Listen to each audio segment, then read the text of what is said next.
I hear the piper's mournful sound, and feel the earth beneath me pound. The wind it whispers tales of old, of lovers bold and hearts of gold, in moonlit fields where shadows glide. The wildest dreams in me reside. Oh, Persepolis, your walls still cry. The stars above, they watch and sigh. Lovers dance beneath the sky, where silken shadows intertwine. Whispers float like wine so sweet, a heart that beats in ancient streets. The scent of roses fills the night, as fire and soul take flight.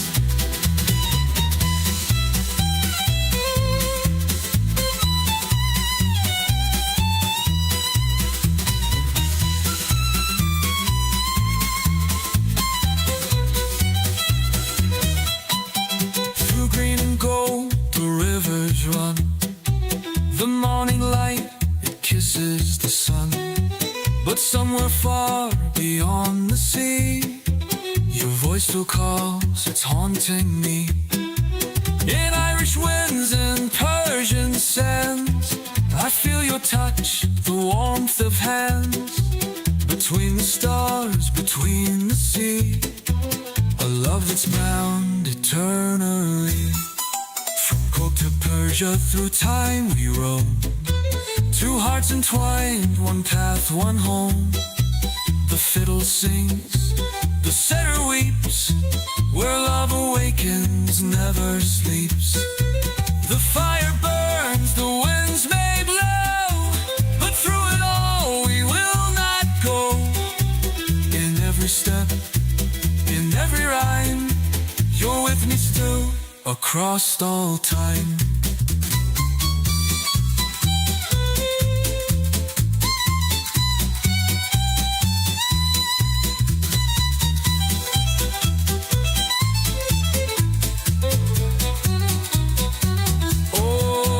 Persepolis, your walls still cry. The stars above, they watch and sigh. A lover's dance beneath the sky, where silken shadows intertwine. Whispers flow like wine so sweet, a heart that beats in ancient streets. The scent of roses fills the night, as fire and soul take flight. So here we stand where winds may blow, in corkscreen hills, oh, where the rivers flow. The night is young, the music's loud, we spin and sway beneath the cloud.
sounds good. You okay? Yeah, the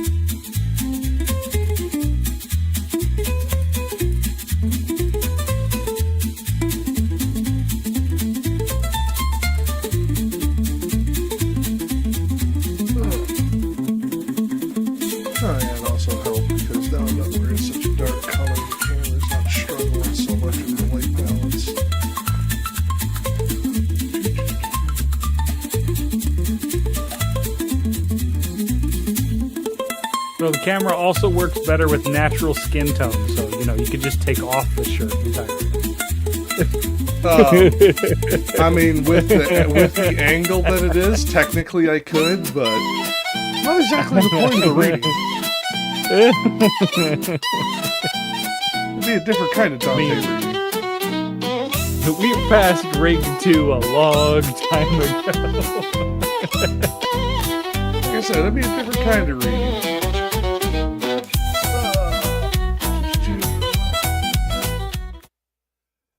And welcome back this week for Canto 23 of Dante as Inferno. We're coming back to you again from this time the 8th Bolgia of Hell. So this one's going to be fun. I think we're on the third ditch. I think is where we left off the end of last week. And that was oh god, what was it? Fraudsters. Yeah. Fraudsters by trickery and deceit was the last circle. And in this one, at least from the little bit of history I did this week on this one, I find a little bit more interesting than last week because of the particular people named. Okay. My dog's driving my wife nuts.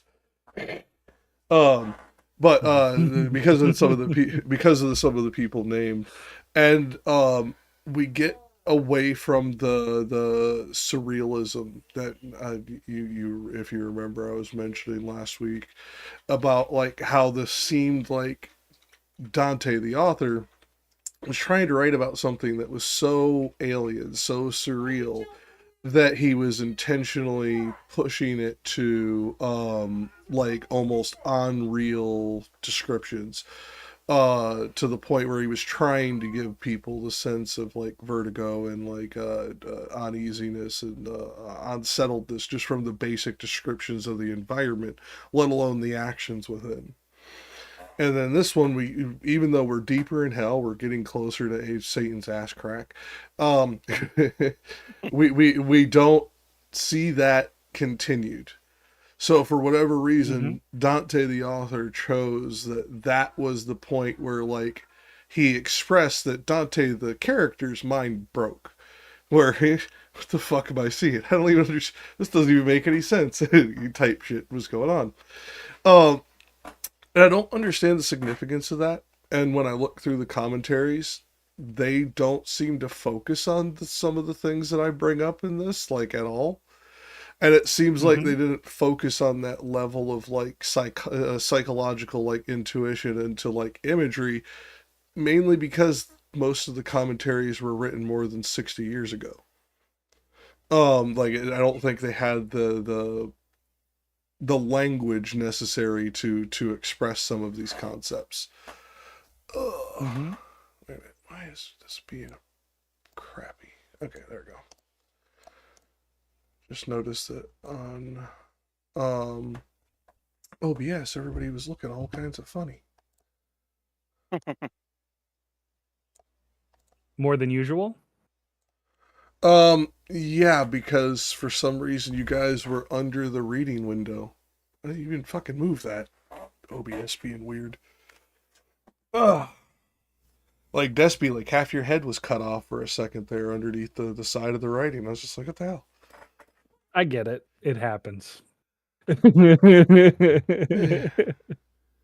I'm still trying to figure out why OBS does this. For those of you in the audience who are looking at streaming, learn OBS fairly well before you ever press play on your first stream, because this crap's annoying.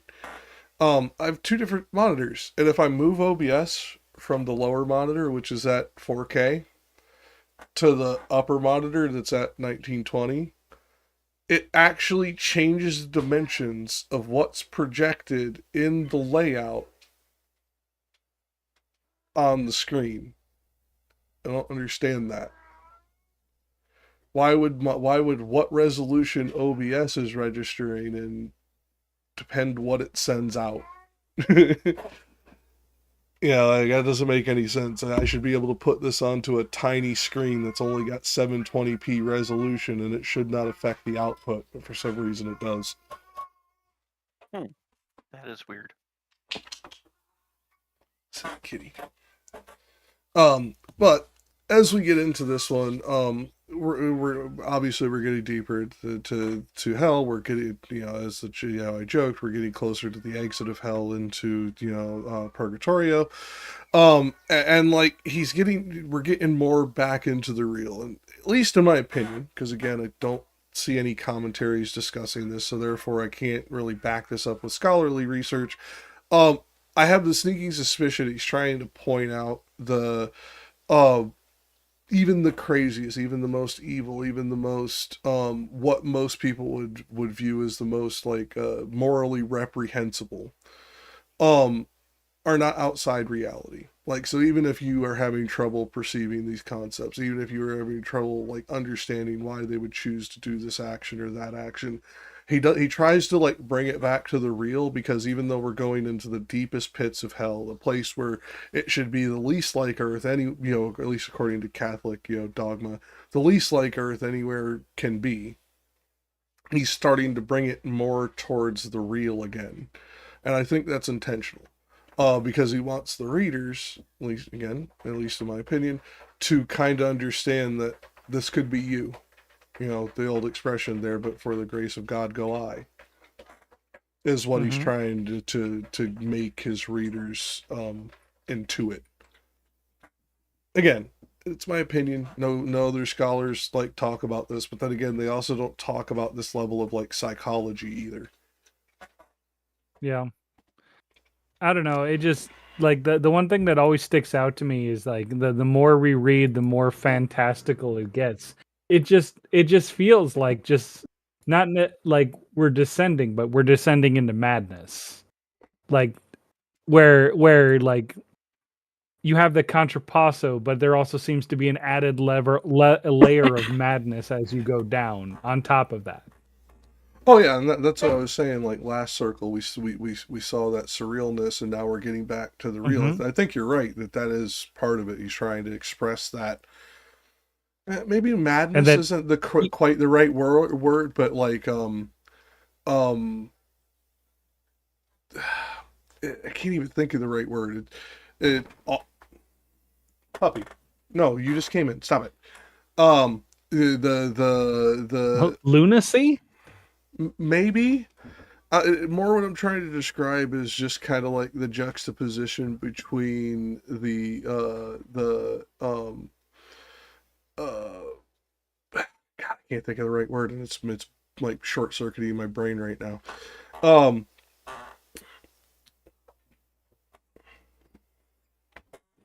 Get out from there. Get.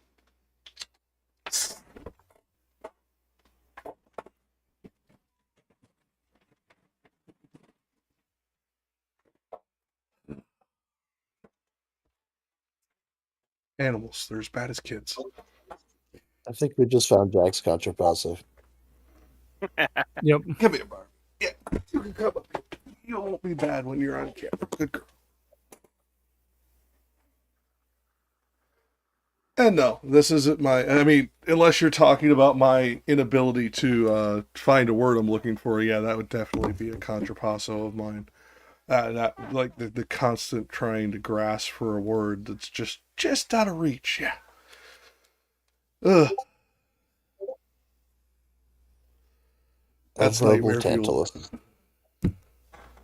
Yeah, that would be one way of putting it.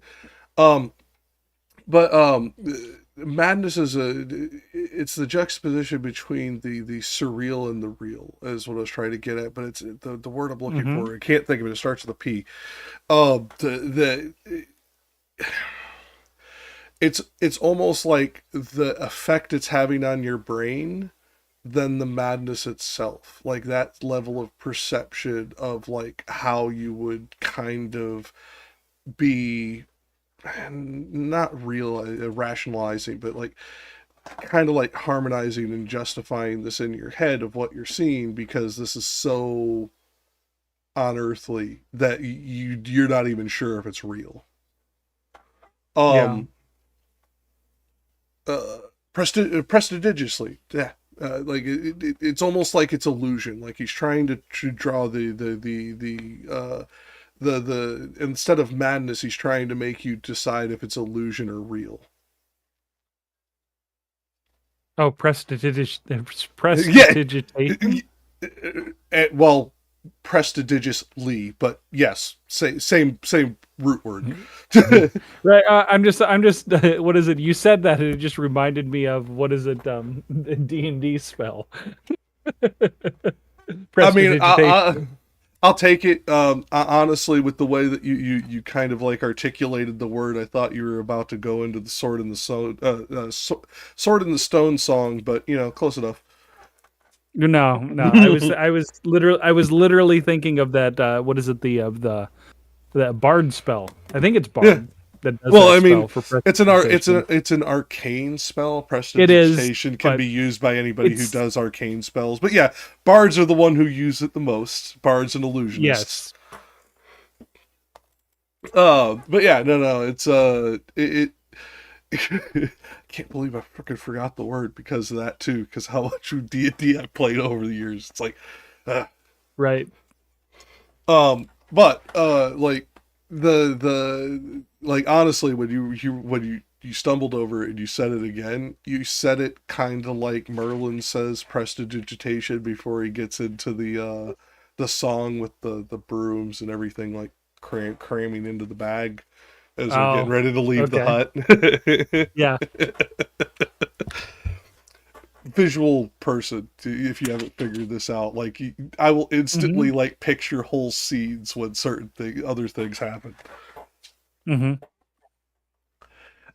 But let's get on to the reading because and for those of you in the audience, our good friend Rich here is suffering an allergy attack, so he will not be reading, he will just be giving us his input this week.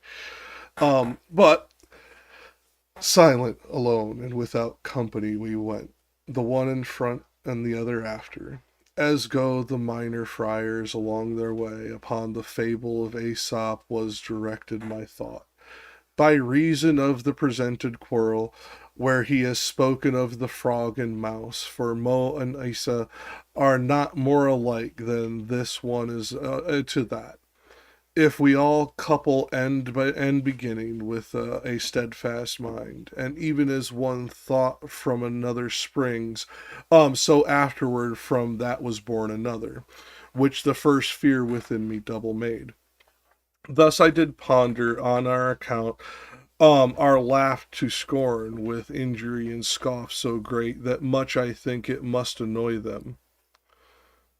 If anger be engrafted on ill will, they will come after us more mercilessly than dog upon the leveret which he seizes.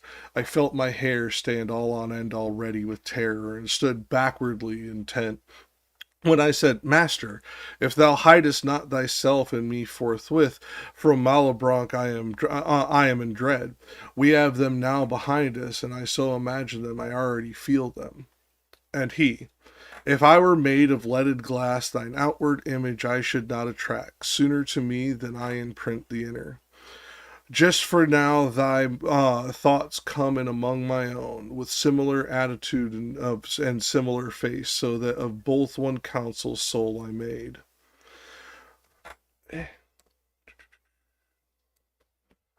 If pre-adventure the right bank so slope that we to the next Bolgia can descend, we shall escape from the imagined chaos. Okay, so I think this is a little bit Chase. odd. From the imagined chase, not chaos. Chase, sorry. Yeah, you're right. I did misread that. But the other thing is still it's he's calling it an imagined chase, but that's only because of the simple fact that like you can't travel from one circle to the next in the same way that these two are because of the intercessory will and all that. But it is also it's interesting to me that in this Virgil is just kind of like yeah, dude, we just got to get to the next bank. You know, it's that kind of simplistic prodding that we haven't seen before. Like Dante or Virgil to this point has either just told Dante, get fucking moving, you don't need to know this, or he's gone into pretty deep like philosophical explanation at any other time that Dante has like hesitated like this in previous cantos.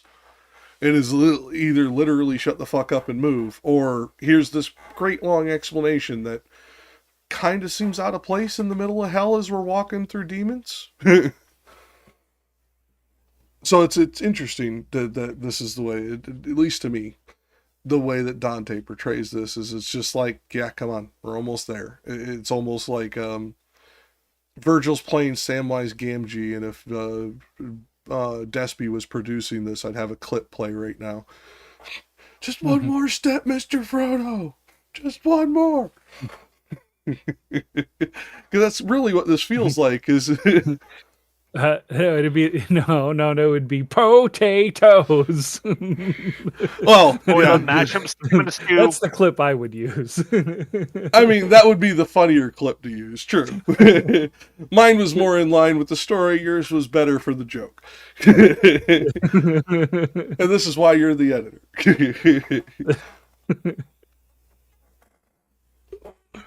Sorry, baby, I didn't see you were down there. You were hiding underneath my feet. The interesting note here is that nobody mentions this in any of the commentaries, like these reversals from the surreal to the real, from the almost heavenly to the very earthly responses of Virgil in each one of these reactions. It's almost like the commentators just overlook it as if it should be expected, and I don't know why, because at least according to the Catholic teachings, this doesn't make as much sense.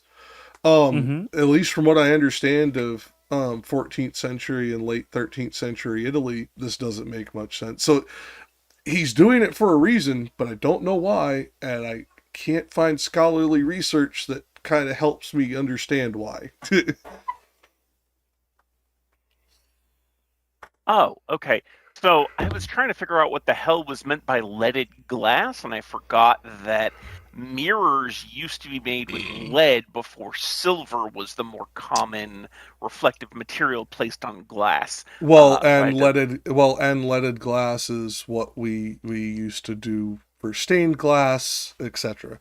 Like lead dyeing salts is how we would secure the color within the glasses as we were blowing them, so on and so forth. So leaded glass probably has multiple like meanings in this one. Fair enough, but the other translations make it a little more clear that he's talking about it. Even if I were a mirror, I couldn't reflect your outward image faster than your inner thought transmit themselves to me. Basically, he's saying that, like, I'm thinking the exact same thing as you. That was before the EPA switched us to unleaded glass. Yeah. Oh, jeez. Oh, why'd you have to put that thought in my head? I could totally see that coming back. Oh, God. Oh, I could totally see. Except you're welcome.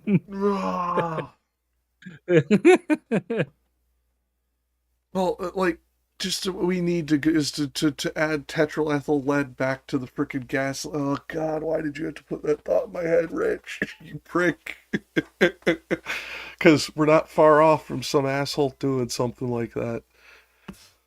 And for those of you who don't know why I said the whole name of the chemical, because it's very specific, the type of lead that we used in gasoline, go look up the horror story. I'm sorry for the nightmare fuel, but you should learn it. Yeah. Yep. That's the reason we removed lead from gasoline, paint, and all sorts of other applications. Well, most and gasoline. If Avgas still uses leaded fuel. What does? Aviation fuel. Oh, gotcha. But anyways, yeah, there's a reason we removed lead from all of these things, and if we forget that much as we seem to be forgetting, why we use vaccines, then let's just say bad things bound to happen. And for before we get off this tangent, look up Mr. Midgley Jr. This man is responsible for more dead than any dictator, any autocrat, any religion, any disease. He is literally the most deadly single organism in the history of the planet. He killed more animals and people than any other organism, not any other person. He's killed more than any other organism in history. And that's not to account like all the secondary side effects that were caused from his invention that he knew was poisoning us. Okay, so off that tangent before we end up in fucking hell of a different type. Because we could go off on that shit for the rest of the episode. And you are right, I did say chaos, but I should have said chase, but like the imagined chase that he's talking about here, Dante should know this isn't possible, because remember, he feared chase from the animals in the very first protective action of Virgil as he led him past the 3 animals on the island. This was already explained to him that things cannot pass from one circle to the next, except for him and Virgil because of the intercessory prayer. Yes, but it does seem like they have not yet passed to the next circle, so they are still, I think at this point, rightly afraid that the Malebolge are chasing them, and they need to get to the next Bolgia in order to escape. No, I understand that. That's what Dante's fearing, but I don't understand why, because nothing has chased him to this point. Even things that were far more antagonistic towards their passage. They have literally ridden on the back of a fucking demon as an elevator. Look at the very next tercet. I know, we're getting there, but this is why I'm getting to is I don't understand why he imagines this, because it is imagined. There is no actual pursuit. That's all. Well, like we said, he's been descending into madness, and this could be part of the madness. It could be.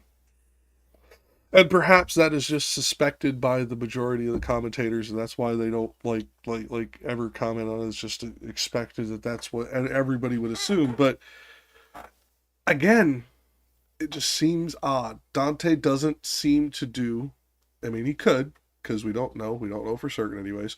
He doesn't seem to do any of this shit on accident. All of it seems to have greater meaning, even if it's been lost to us, over the centuries. So it makes me curious. I would honestly attribute it to the madness, like the paranoia, whatever you want to call it, that sinks in the lower and deeper that they go. Because I mean, Dante the character knows what's at the end of at the bottom of the pit. Well, at least suspects, but yes. Barbara Jean. Right.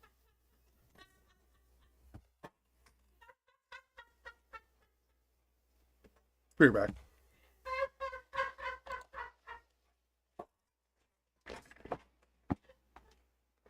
Now, what I was basically trying to say was that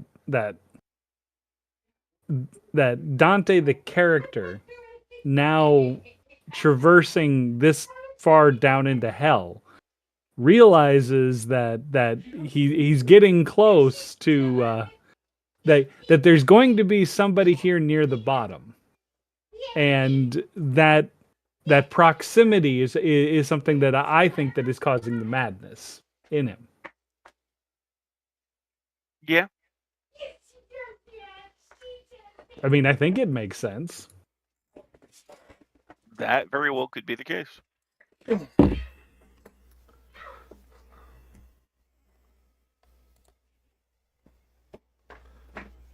Y'all get there, Jack? Yeah, just dog being crazy. Yeah, that'll happen. Yeah. So what were you saying, You Desmond? mean Sorry, I missed The that. dog is descending into madness. Yeah, basically, like that. The deeper that Dante goes here, like there's an instinctual fear in the very beginning because you have nothing guarding you. Like he has nothing guarding him in the beginning, and he doesn't know how to like work with his surroundings, which is why Virgil comes in and he feels safe. But now that he's getting closer and closer to the bottom, and he realizes he's getting closer and closer to the bottom, he knows that there's a certain somebody down there. Yeah, that was the part that I was responding to when the dog went nuts. Or at least suspects it. Descending into madness. Yes. Yeah. But The dog is. yeah, maybe. More than likely just got the zoomies and my wife got her riled up and then she came running towards the back door like a bat out of hell thinking she was about to go out. Yeah. But the what I was trying to say is at least suspects it because in Catholic theology at this time, it is believed, and you can see this through multiple like canonical teachings of the priesthood at this time, that the devil walked the earth and was not trapped in hell. He could leave hell. So at least Dante, the character, the late 13th, early 14th century poet, would have suspected he was there, but at least according to what he was taught, may have been elsewhere. So, yeah, I could see that. And especially with the uncertainty, that would make it even more, like, unnerving. Yeah. You know, because he would, honestly, at this point, if we're being fair, the surrealness of this, I would be wondering if Virgil's even real. Yeah. Or if Virgil very well may be that great deceiver. Now, we don't get that, because I don't think Dante could have expressed that for his long-lost love of Virgil. This man was way too infatuated with Virgil to ever give that kind of, like, an impression. But, at least if I was in Dante's shoes, I'd be wondering, this guy came out of nowhere.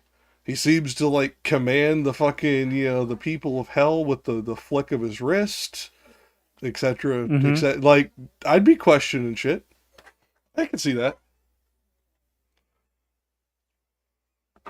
And the quiet rich is sitting there going, yeah, there's no way Dante would ever have said that in a million years. That's the very first word in the canto is silence.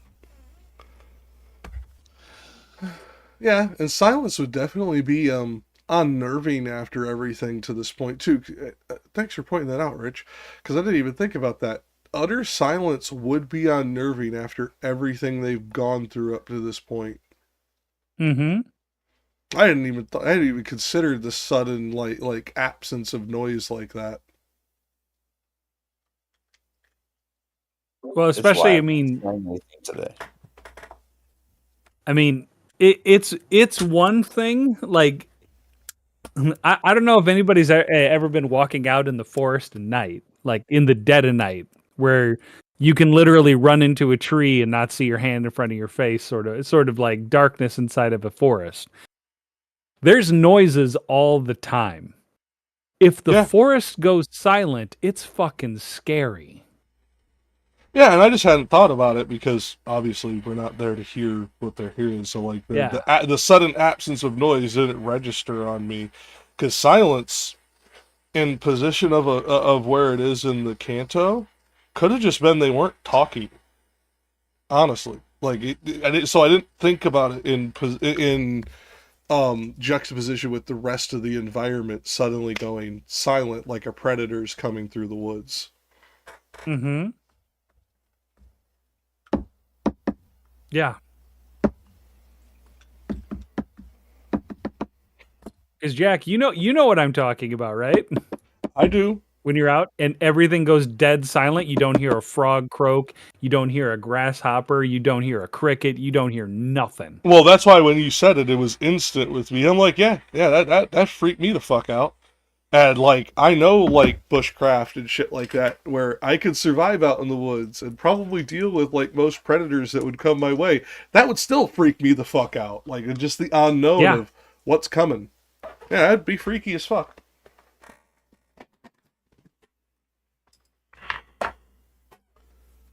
Oh, since you brought up the next canto, do you want to take over Ancom?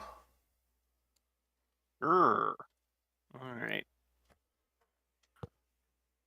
Not yet he finished rendering such opinion, when I beheld them come with outstretched wings, not far remote with will to seize upon us. My leader on a sudden seized me up, even as a mother who by noise is wakened, and close beside her sees the enkindled flames, who takes her son and flies and does not stop, having more care of him than of herself, so that she clothes her only with a shift.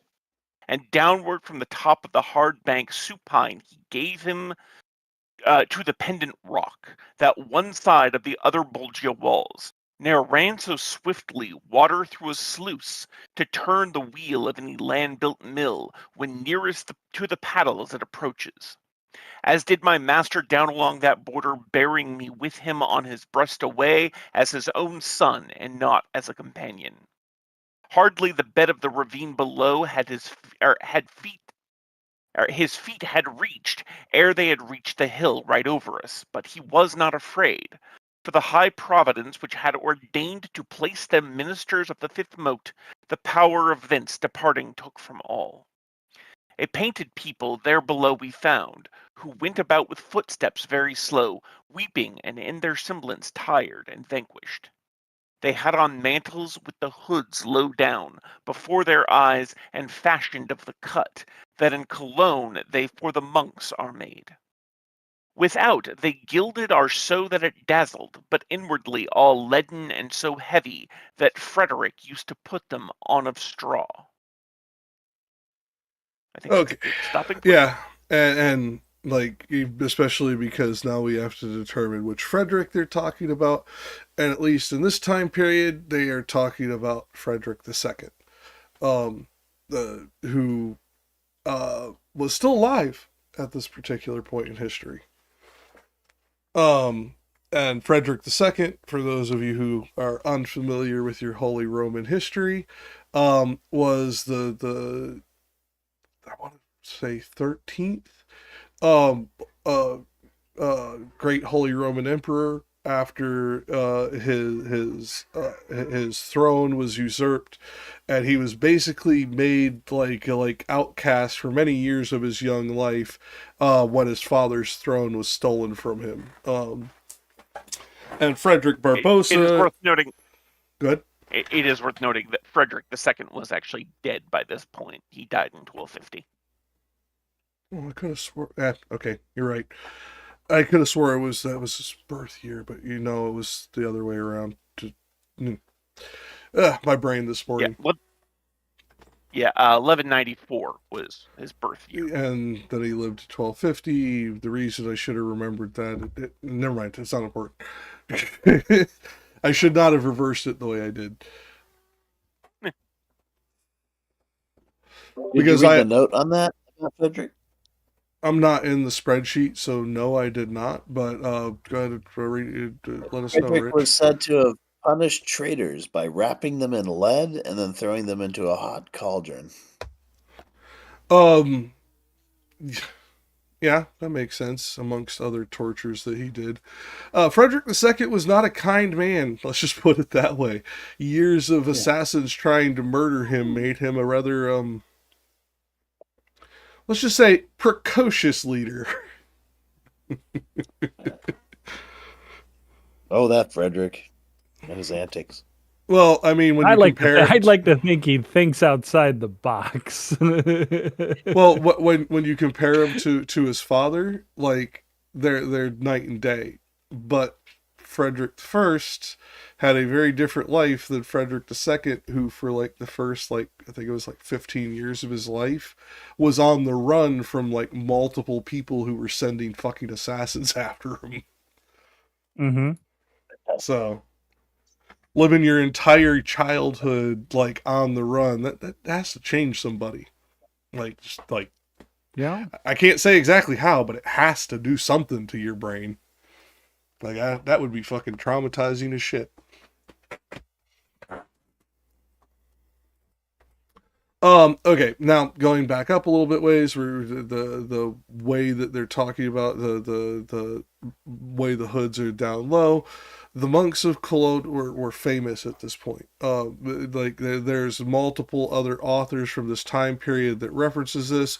Their hoods were so voluminous that even in noonday sun, it was hard to see their faces, for they were hidden in shadow. So like he's trying to give you a very ominous prescription by what would be very well known in his time period, but is only going to be known to Catholic nerds like me and Rich today.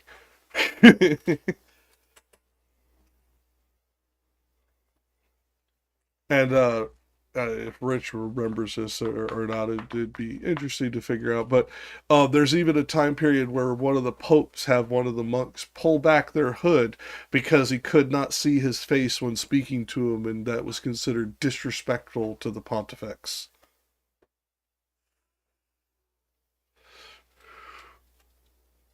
Nope, I guess he's still... So, yeah, just I was rereading the passage that mentions Frederick, so looks like he's talking about, yeah, they're wearing hoods that are like dazzling and golden, but are so heavy that, at least according to one commentary, the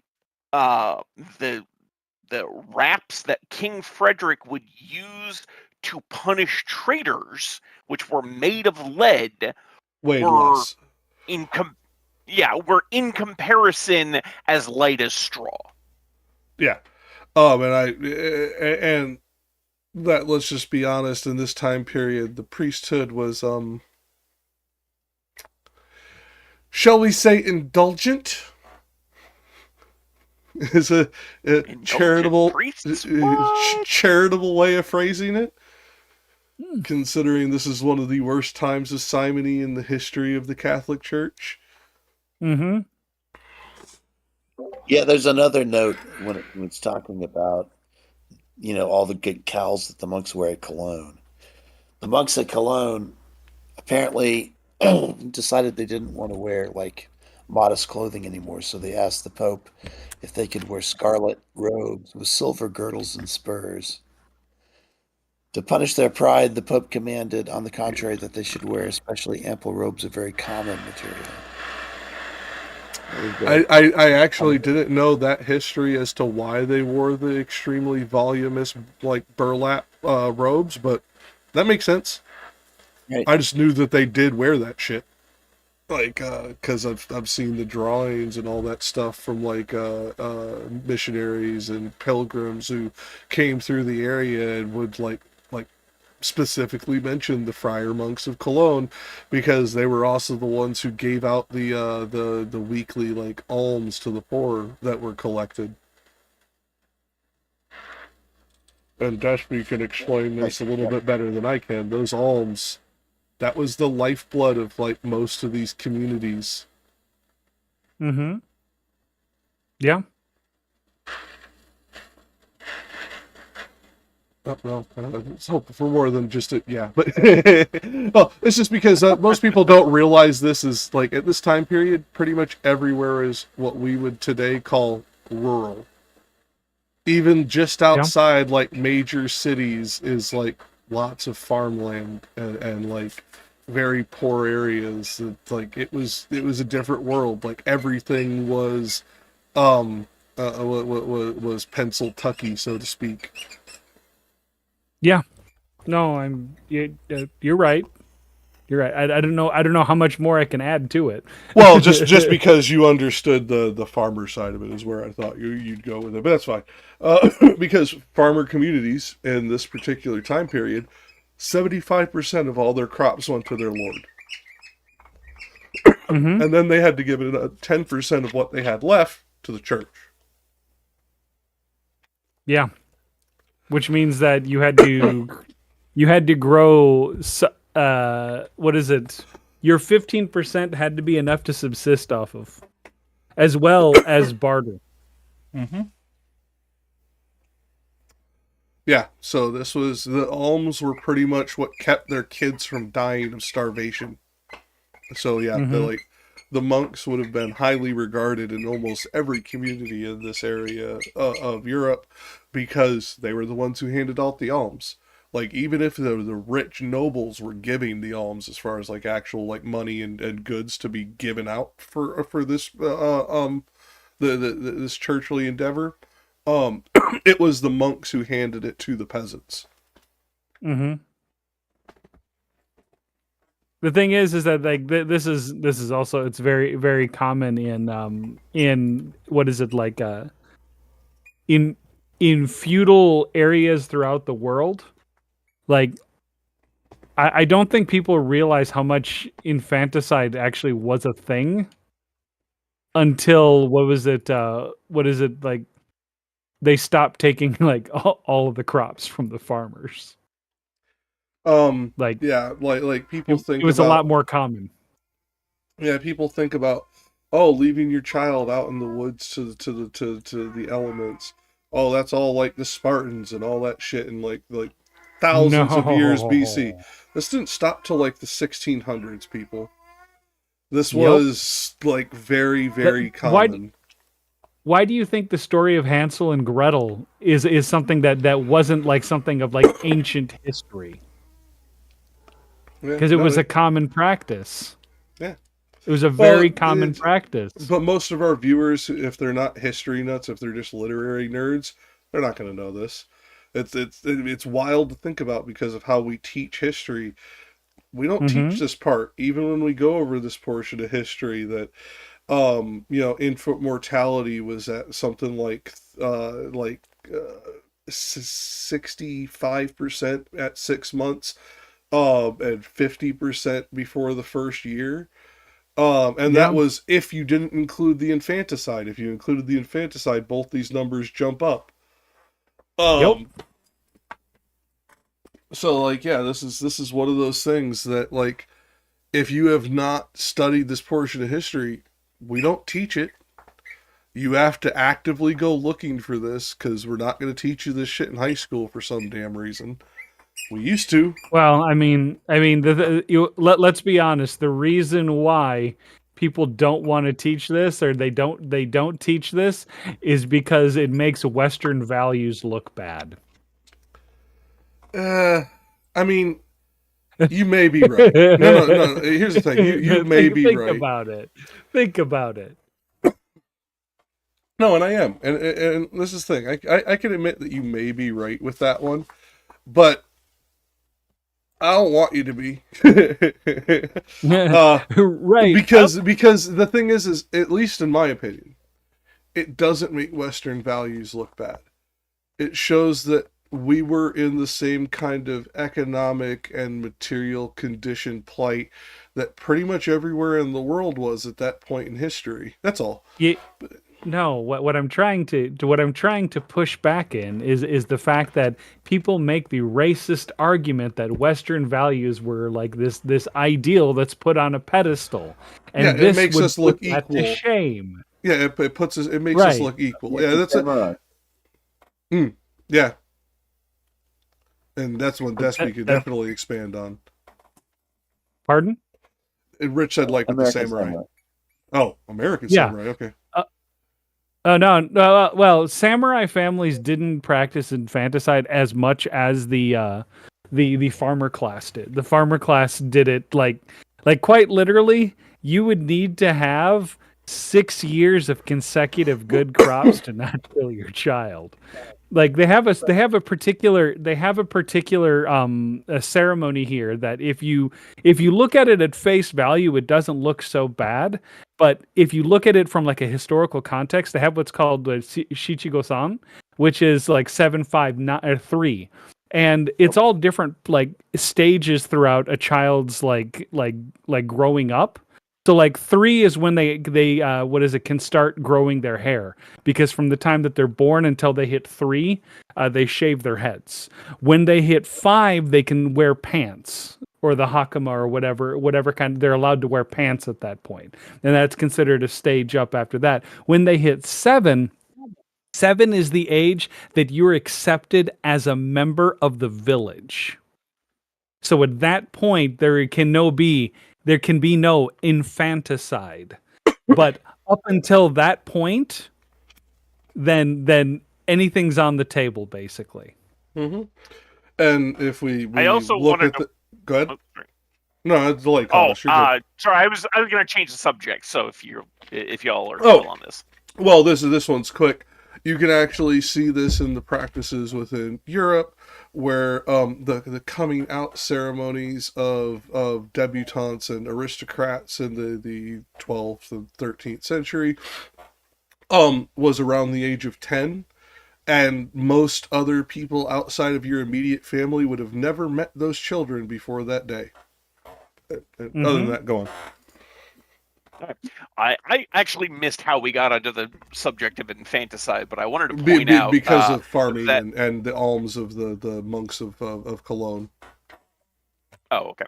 I just wanted to point out that, like, before we got to the section about the painted people and the comparisons to Frederick, we basically just went through an action sequence that would not be out of place in a Hollywood film, right? He's getting chased, so Virgil and Dante are being chased by these demons. So Virgil scoops up Dante as would a mother her baby, slides down his back on a hill going down to the next Bolgia.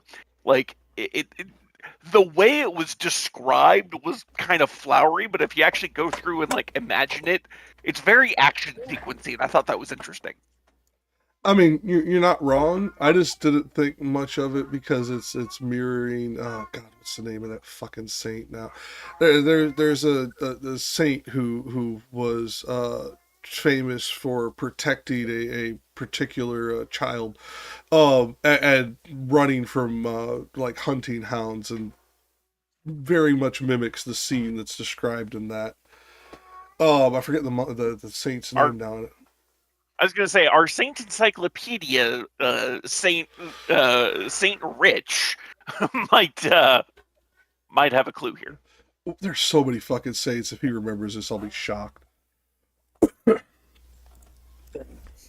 I doubt it. Who was it again? I kind of the one who protected the innocent child from the hunting hounds, had to chase him or like run across a river with it. I just can't remember the saint's name because he was protecting the child of a king. I just can't remember the damn guy's name now. Comes from Western Europe. That'll come to me later. St. Giles? Maybe I don't know. It's been years. And maybe that's why I'm forgetting the name, is because it's been so long. I've actually literally forgotten it. But yeah, it's just there's saints that we have that have done this, and then there is another saint who carried Jesus across the river, so on and so forth. Like, this is a pretty common symbolism that is used in Catholic dogma and doctrine, because I don't know the exact reason, but at least in my opinion, because it has been repeated so often, it's easy to repeat it again and get roughly the same reaction Saint from a Hubert, new generation. Saint Hubert. Hubert, thank you. Yes, Okay. because he ends up protecting one of the children. I want to say of a king. It's at least of a nobleman. By like having to run across the river from hunting hounds. And there's, like I said, there's one who carries baby Jesus across the river. Carrying people across rivers on your back or in your arms is a very powerful symbolism within Catholic mythology due to the impact of Not crossing just water. Catholic mythology. I know it's everywhere else too, but each one has has a slightly different reasoning. But within Catholic Right. mythology, because carried across the river carries a semblance of crossing the Red Sea. It all draws back to parallels, and we do this constantly. If you follow Catholic You see it tradition, here in Texas. In Texas, they have that, like crossing the Rio Grande. There are often images of people doing precisely that. yep. Like I mean, carrying a child. yeah, this is very powerful imagery and has been for a very long time, and we just keep repeating it because of that. But you are right; it is very John Woo-esque, the way it's described. Ed Cobb, you are right. Like I could totally see Keanu Reeves as it's Virgil. only us, okay? Only we Catholics have such amazing imagery. Well, no, but they have slightly different reasonings. For us, it symbolizes the baby Jesus being carried across the river and Moses crossing the Red Sea. For non-Abrahamic faiths, it tends to be slightly different reasoning. Like in the Greeks, it was rebirth with imperfect knowledge but perfect wisdom. For the Chinese, it was prosperity through fertility and expansion. Like there's many different reasons why crossing a river is powerful symbolism, but at least within Catholicism, it all stems back to the Exodus.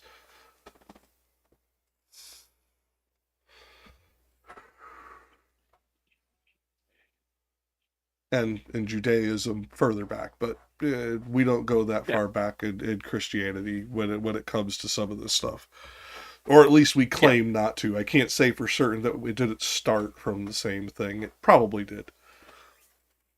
But anyways, I just found that part kind of interesting. That it was. No, you are right. And after you said it, like I said, I could totally picture Keanu Reeves as Virgil. Like somebody fucking stabbed his dog, and he's got to get Dante to heaven.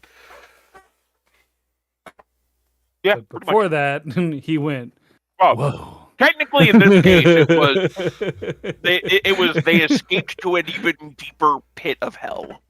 Well, yeah, but that's the only way to escape hell is to get to the deepest portion and slide down Satan's ass crack into purgatory.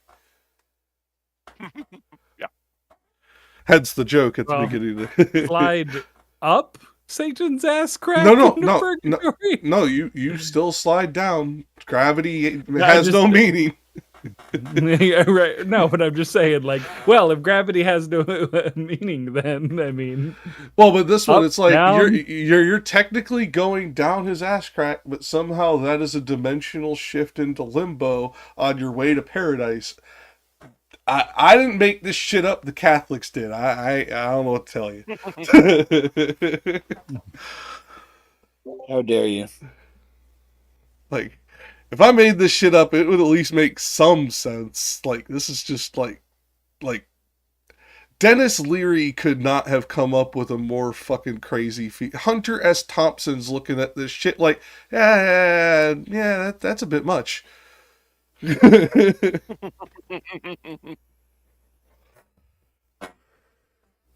And for you youngins who will be watching this in university, go look up those two names and have fun with your viewing pleasure this weekend.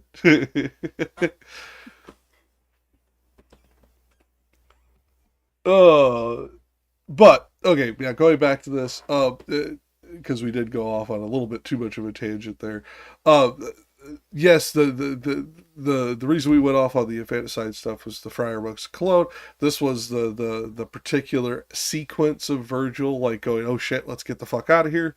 But like bringing this back to where we stopped on Frederick.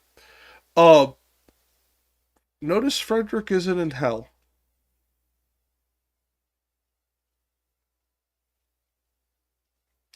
Always Well, made he's not that we have seen. yes. Like in this case, he's just using Frederick as an example of basically he's giving them an idea of the weight of these cloaks. No. I understood that, but I was bringing it back to he mentions Frederick. He is not opposed to putting even popes in hell. So would it be beyond him to put an emperor in hell? Yet neither Frederick Barbarossa nor the second are in hell to this point. Yet both would fit pretty much every circle we have crossed through that up to this point. Yeah, absolutely. I agree. Well, it could be that that's just what people expect. Like these people are actually in hell. Like I think that the reason why Dante chooses particular people is for shock value more than anything. I think social commentary, then shock, but other than that, I agree with you because like the Frederick shock. did show up. Go ahead. I think Frederick is in Canto X. if I'm not mistaken. No, Frederick Barbarossa is mentioned. He is not in hell. He is mentioned though. That's Frederick the First. Yeah, At least from what I'm remembering. Go on, Despy. No, what I was just gonna say is just like I just feel like there are certain people that you just kind of like know are in hell, and then there are the people that like you're surprised that they named them in hell. Okay, I can see what you're going at. Like I said, the only thing I would change is I think the social commentary is first. The shock value is what then leads to the social commentary of it. But other than that, I agree with you as to why he chooses to name certain people and not others. I mean, it's kind of like saying, hey, you know, there's what is it, Hitler's in hell. Yeah, everybody kind of fucking knew that. There's no doubt in everybody's mind that Hitler's in hell. All right. But he's like, and we stumbled upon Ronald Reagan. Okay, it's like Canto 10, line 119. Within here is the second Frederick.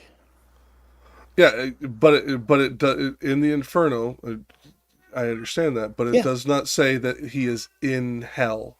He is mentioned. No, it does. No, it literally does. Canto 10. Wait, you said what line did you say? I was just 119. looking at it. Yes, Oh, but 119. but lies, meaning dead, not in hell, suffering. That is why this is, at least in multiple commentaries, not an indication that he is actually in hell. He is remembered by those within. No, okay, go ahead. So it is saying, whoever they're talking to, and I'm trying to figure out who that is, but of course, it says he said. I'm not sure who the he is. Within more than 1,000 here I lie. Within here is the second Frederick and the cardinal, and of the rest I speak not. He was literally saying, Frederick II is here with me in this circle of hell. I understand that, but going by commentaries beyond just our plain reading of the text, they say the indication is lying as in at rest, not suffering, because of the way it's phrased. That's all I got. I mean, the commentaries I'm reading is it's saying Emperor Frederick II is in the circle of heretics because of the commonly held belief that he was an Epicurean. I'm not arguing with what that one says, just arguing what the other one says, where it says that lies, meaning the way that is phrased, is at rest as opposed to in suffering within the hell. Which, by the way, because we haven't covered that to this point, because I didn't think that this would come up in this way, funnily enough, there are denizens of hell who are not suffering. You do know that, right? I mean, I Because assume because any because such denizens would be demons, but sure. no, actually, at least according to Catholic belief, some of the denizens of hell are literally used as bricks and mortar for the creation of it, meaning they are at rest. They are just the building blocks, because that's what the infernal use to construct their walls and their floors and their ceilings. Regardless, I feel like we're moving goalpost here. The whole point was to No, say no, that yeah, yes, and Frederick II is in fact in hell.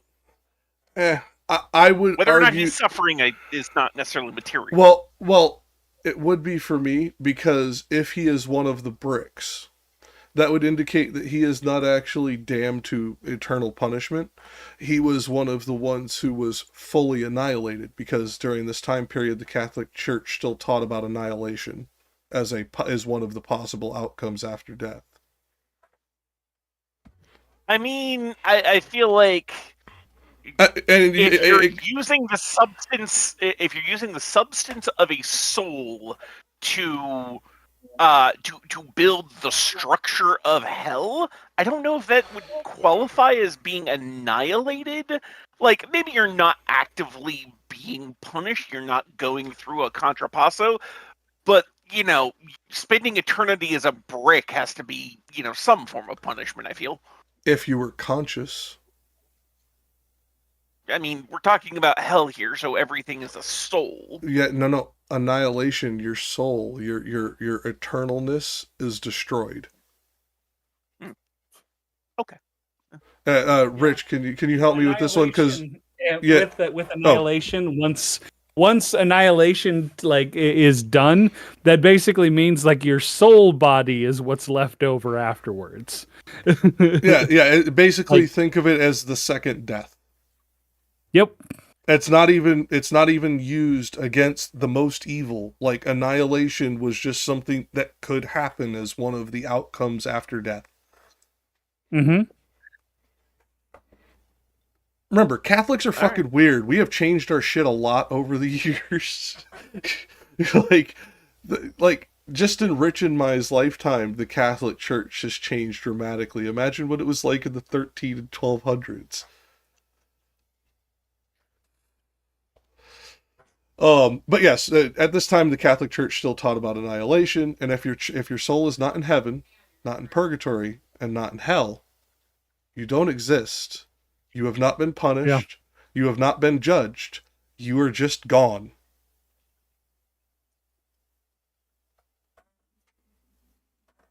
And I forget all the teachings on annihilation, because we stopped teaching this in like 1450 something.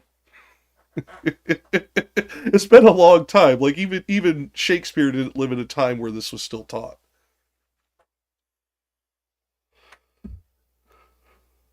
You there, Rich? I'm here. Yeah, annihilation. Do you remember the exact reasonings that Catholics give for it? Because I don't. I don't know. It's not something I've ever heard of, actually. Well, I mean, it's ancient Catholic history. I don't blame you. I only know it because I like looking up weird bar trivia facts about weird religious shit. But apparently there's more than 1,000 souls there, and Frederick is one of them. What do you want, puppy? You are not this needy normally. Are you being this needy because Mama's home and I'm talking on the computer? Is that what this is?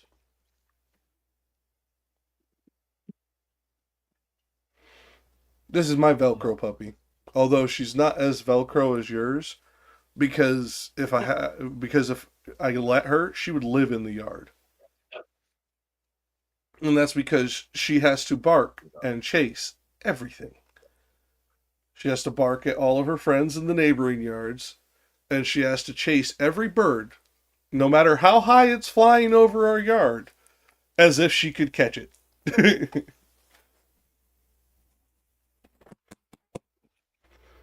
Okay, well, I will concede on this one that some commentaries say he is in hell, and other commentaries say that him lying there indicates annihilation.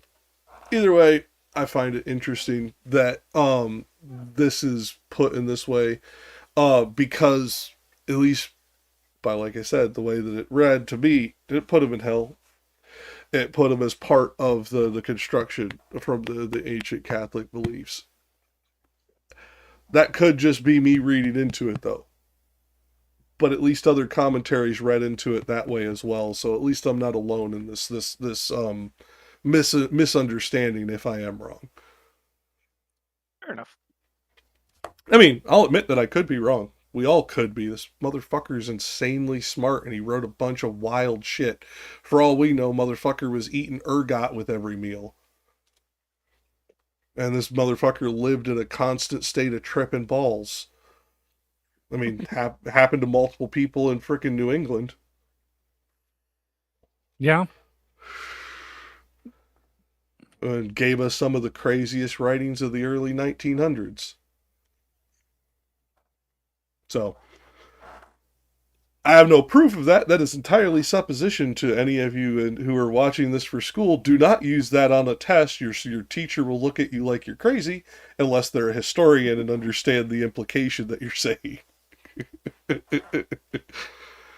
And any theologian or literary scholar who you're studying under is just going to go, that's not important.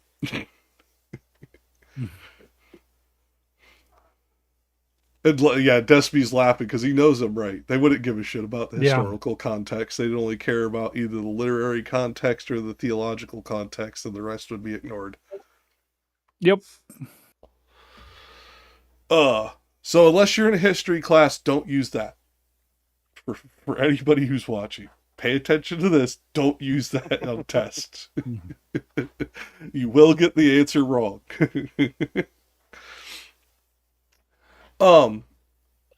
So like now, the final thing I'll say about this is the extremely pompous thing that we give to Catholic priests about their ostentatious dress also comes from this time period and this region. I don't know if this was particularly one of the first monk groups to do it, but it all coalesces between the 12 and 1300s where we start seeing a more and more ostentatious Catholic Church, where the Pope is covered in silver and gold as opposed to wearing the standard linen and sackcloth robes outside of ceremony. Where he literally, anytime he is seen in public, he is, to use a modern expression, dressed to the nines. Is in this time period.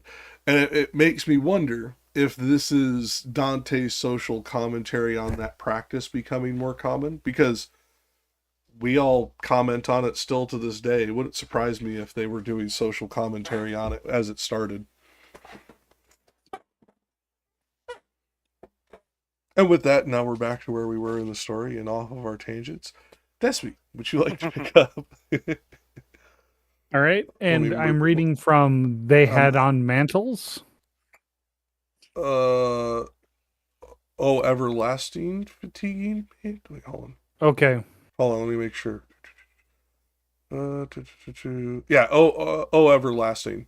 I'll move it up to the top. And how far down am I going?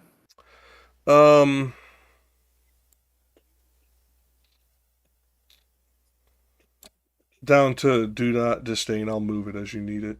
Just let me know when you want me to move it. Okay. O everlasting fatiguing mantle, again we turned us still to the left hand along with them, intent on their sad plaint. But owing to the weight that weary folk came on so tardily that we were new in company to each motion of the haunch. Whence I upon the leader see thou find some one who may by deed or name be known, and thus in going move thine eye about. And one who understood the Tuscan speech cried to us from behind, stay ye your feet, ye who so run athwart the dusky air. Perhaps thou'lt have me that perhaps thou'lt have me from me. Have from me what thou demandest. Whereat the leader turned him and said, Wait, and then according to his pace proceed. I stopped, and to beheld I show great haste of spirit in their faces to be with me. But the burden and then narrow way delayed them. When they came up, long with the eye askance, Askance. Yeah, askance. Askance. They scanned me without uttering a word. Then to each other turned and said together, He by the action of his throat seems living. And if they dead are, by what privilege go they undercovered by the heavy stole? Then said to me, Tuscan, who to the college of miserable hypocrites art come, do not disdain to tell us who thou art. Okay. Is that... Yeah, and the reason I was stopping you there is because this just seems like almost comical, compared to like the rest of what we've seen to this point. It's the equivalent of the little boy chasing after you as you leave town in the movie and the old westerns is how this feels. It You feels... mean Shane? Yeah. Yeah, exactly. Yeah, Shane. That's literally the ending of Shane. Yeah. Yeah. No, you're 100% correct. That's exactly the scene I was thinking of. That's what this feels like to me. In all honesty, that's one of the really only Western books I know of that actually has that scene. There's a lot of movies that have it more than books, but yes, you are right. It is the most famous for it. There's also a few of them where that's like the guy who has the kid's mother's in love with has to leave because he has to continue heading west. Like we've done there's been like several of these. Jimmy Stewart's done it a couple of times in his movies, etc. And yeah, for those of you who don't know this, Jimmy Stewart did a lot of westerns before he got into like what would be pop culture movies. Hey, I'm just gonna say like what is it? The Rifleman was banging at that time. Yeah. Probably one of the best movies to this day in the genre. Like, if we're being fair. Yeah. Yeah. Like people, like if you talk to anybody that's old and watched it, like when it came out and whatnot, it was like top tier Western. Well, here's the thing. I am not even a huge Western fan. Like, I'm not one of those guys who's like, oh my God, every Western's fucking awesome. I'm very picky about it. And even I am like, yeah, go watch this. I don't care if you like Westerns, you'll enjoy this. Yeah. Like, it's just that damn good. Right. Because... Good. No, I was just going to say, like, you have, like during, like, Jimmy Stewart's early career, he was, like, the John Wayne before John Wayne. Yeah. Well, okay, no, I would slightly disagree with that. He was the Kirk Douglas before Kirk Douglas. No, like when I... Well, the reason I say that is because he didn't play the character roles like John did. He ended up like playing more like diverse roles, whereas John played the same motherfucking character every time he was in a movie, pretty much. Like the only thing that stopped him from being the shit he was in westerns when he was in the movie Hellfighters, where he was doing the oil well firefighting thing, is he never said the word pilgrim. Yeah, well, it was the same in things like, what is it, like Green Beret and Tora Tora as well with his World War II movies, because he did those too. I mean, yeah. By the way, thanks for reminding me. I forgot about. Yeah, I mean, like, but what I'm saying is like Jimmy Stewart during that time period. If you just look at his career from when he started doing westerns until he branched out, it was literally straight westerns. Oh no, that I'll give you. Yeah, and I was just gonna say, but that's kind of during that time period, he was the John Wayne of that time period. Yeah, you're more of a Western fan, so I'll defer to you on this. To me, he felt more like the Kirk Douglas, because Kirk Douglas was in a lot of westerns, but he was less typecast than John Wayne was. He ended No, up but playing. Yeah, I'm talking that's all. Jimmy. I was Yeah. saying Jimmy Stewart. Like, and I'm not even a fan of John Wayne. I like John Wayne. I think he was a decent actor. I just don't put him at the top of the pile like so fucking many Yeah. do. Give me a Lee Van Cleef. Give me a Henry Fonda. I'm Give a me lot more happy give me a with that. Peter O'Toole. Hey, give me Marlon Brando, and I'm more happy with that than I am with with John Wayne. No, I agree with you. Like, I mean, seriously, like Peter O'Toole didn't do a lot of westerns, but he was a better fucking western actor than John Wayne by a country mile every day of the week. Yeah. He just didn't do enough of them for me to count him as a western actor compared to the other ones we're talking about. Yeah. Whereas Jimmy Stewart, I think it wasn't until like his late 60s that he finally broke from where 50% of his movies were no longer westerns. Right. He did a lot of westerns. But going back to this, the reason we got off on this tangent is that's what this feels like, is this Tuscan is running up on them. It feels like the end of Shane. It feels Shane. Like this feels out of place to me, to the point where it makes me giggle. Like, that's how weird this is compared to the rest of the story to this point. We don't get a lot of comedy in the Divine Comedy so far until we get to here. So it's the comedy is supposed to be in the last half. Like this is tragedy. The entire thing is the comedy, but Inferno is not a comedy. I know. It's why it feels weird. It feels out of place because we haven't had anything like this, and we don't get a lot of the good comedy until the end of Purgatorio. But also, I guess a lot of people. I mean, I know you guys know, but a lot of people who listen to this might not know that comedy in the ancient world meant that you had a happy ending. I was actually going to bring that up myself. The main difference between a tragedy and a comedy in in ancient theater was literally, did you have a good ending or not? Well, no. Did the main character die or live? That was where I was gonna change it to, because it's not because your main character can end the story destitute, broken, family dead, fucking living homeless on the fucking streets. It's still considered a comedy if he fucking lived. Yeah. Job. Yeah. There's a great example. Job lost everything, but yeah, but comedy. Yeah, like the happy ending is you don't die.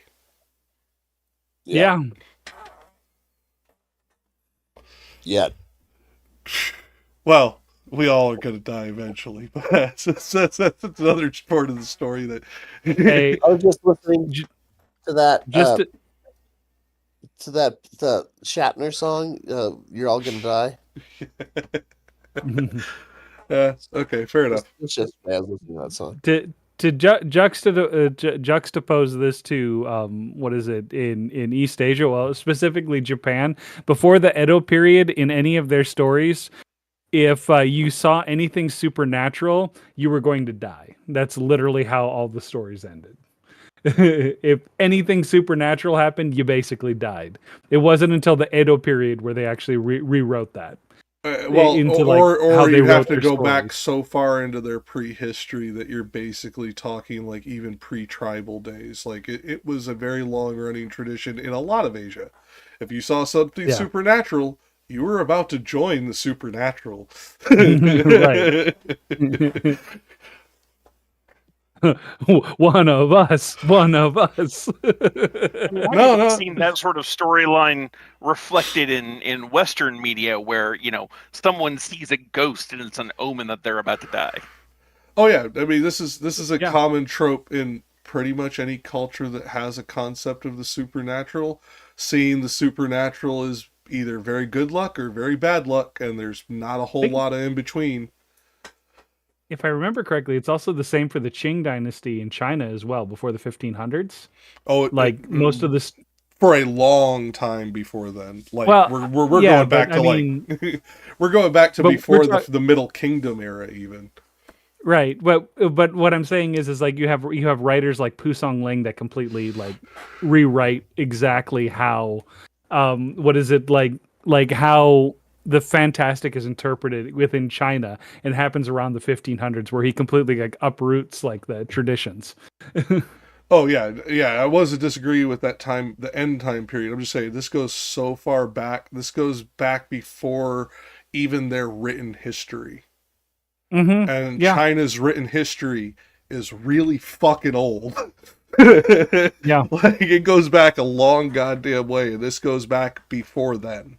So this is a really Right. long held belief in a lot of Asia, specifically China in this case. It just, I don't know why necessarily, because there's other parts of the world like in Aboriginal Australia, this is almost never the case.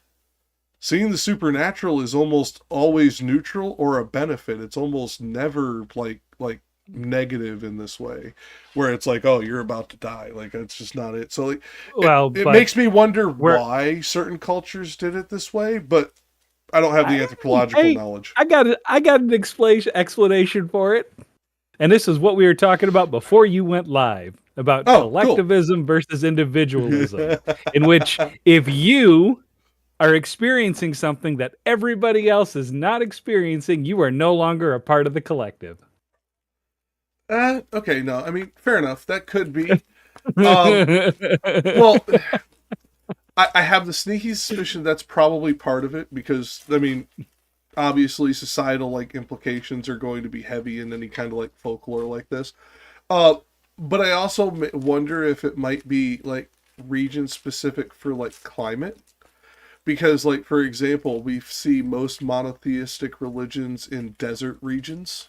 We see most polytheistic religions in jungle and temperate regions.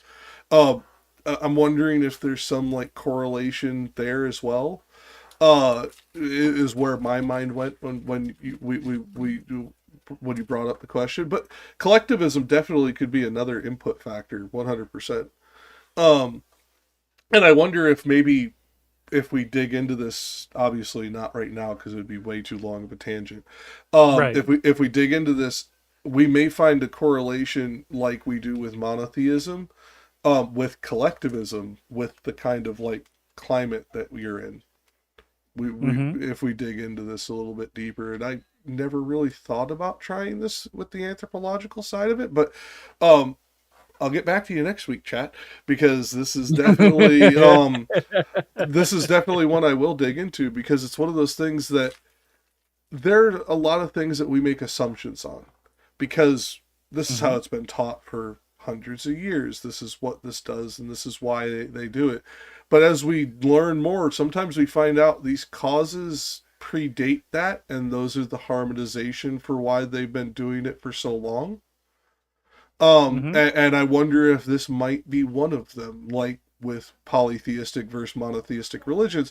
Many people thought this was just the way these regions were because of like the like secondary like cultural inputs. They never in a million years is hyperbolic, but in thousands of years, they never attributed it to climate until we did the meta-analysis in the early 2000s. Never would have they would have never even put two and two together if we hadn't been able to do it with that kind of studying everything everybody has studied and going, what did they possibly miss? Oh, Yeah. all of the monotheistic religions are around fucking deserts. Yeah. Every single one. Like, without exception. All of the polytheistic religions are in temperate rainforests and jungles and shit.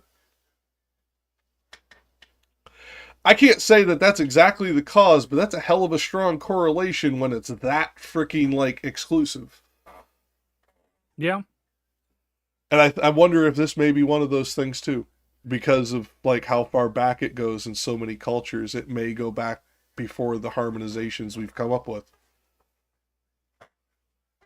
But for those of you who are not taking anthropology as well as literature, ignore the rest of that. Because this is really just idiosyncratic stuff that only like generalist nerds are going to care a damn bit about. Or if you're theological in nature, you may find this interesting, but it's overall secondarily important. What's up, Rich? Apparently, Sikhism is the one that doesn't come But- from deserts. But it's... I would argue that considering it borders a desert, but Okay. we'll get too far off onto a we will get too far off onto a tangent. You know what? I'll give you this. It does come from the same planet as a desert. No. Yeah. The Sikhdom comes from the subcontinent of India. India has multiple deserts within it, and the region that Sikhdom originates from borders on one of those desert regions. I would have to dig further into it to know if like the origin point is in the jungle region or in the desert region. I don't know Sikhdom well enough. Yes, but borders, not part of. There's a difference. I don't know if it came from within the jungle or on that border region with the desert. If it comes on the border region with the desert, it would still hold. But if not, I will have to no longer say exclusively like I have been up to this point.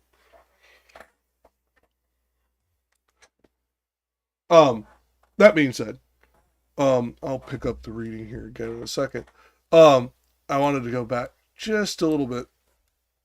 The way that the particular spirit is described and the particular word choices that are chosen. And I looked back at the Italian just to make sure I'm not like completely out of my mind.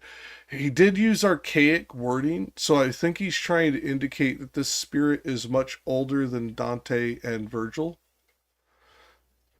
Again, that's a slight supposition on my part, because the commentaries don't mention it.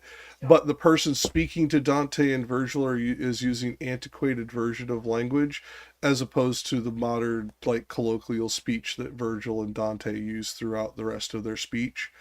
So I think this is Dante, the author or narrator, trying to indicate that this character that they're talking to is a very old denizen of hell.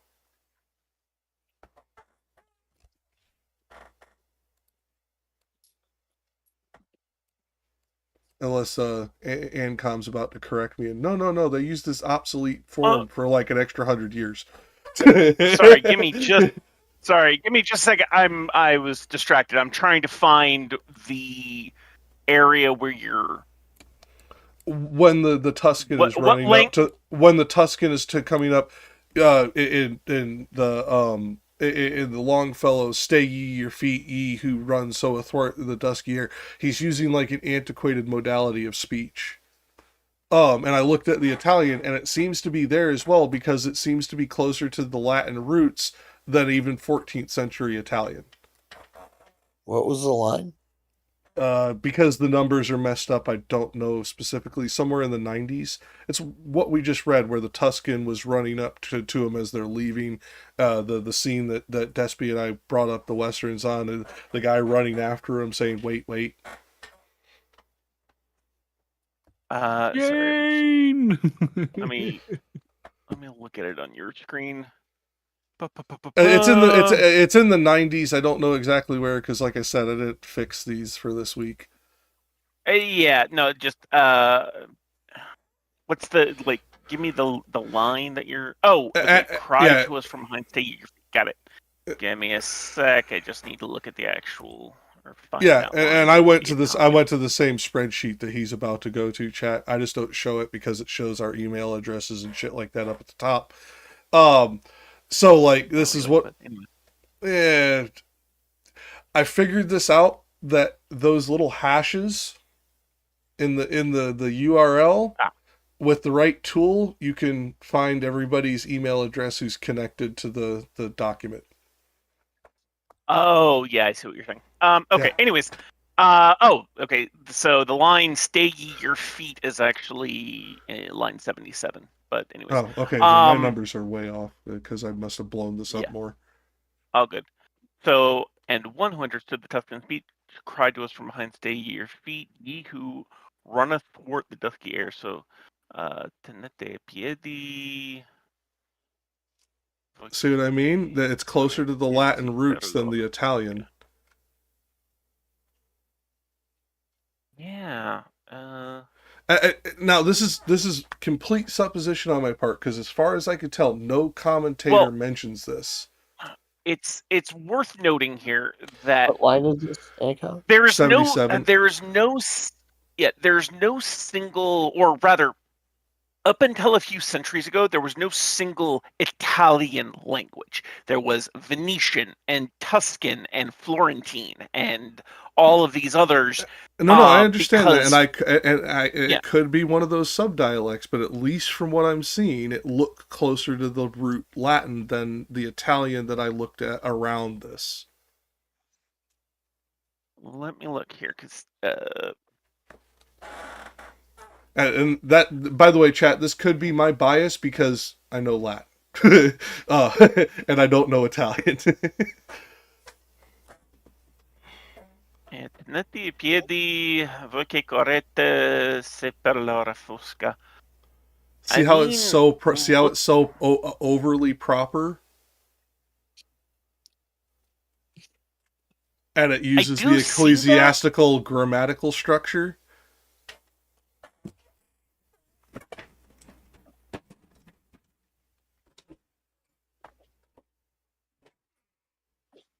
Yeah, I see what you're saying. I'm not familiar enough with the grammatical structure of Italian to immediately pick up on that, but the more I look at it, I'm just picking up on it because of the Latin. There is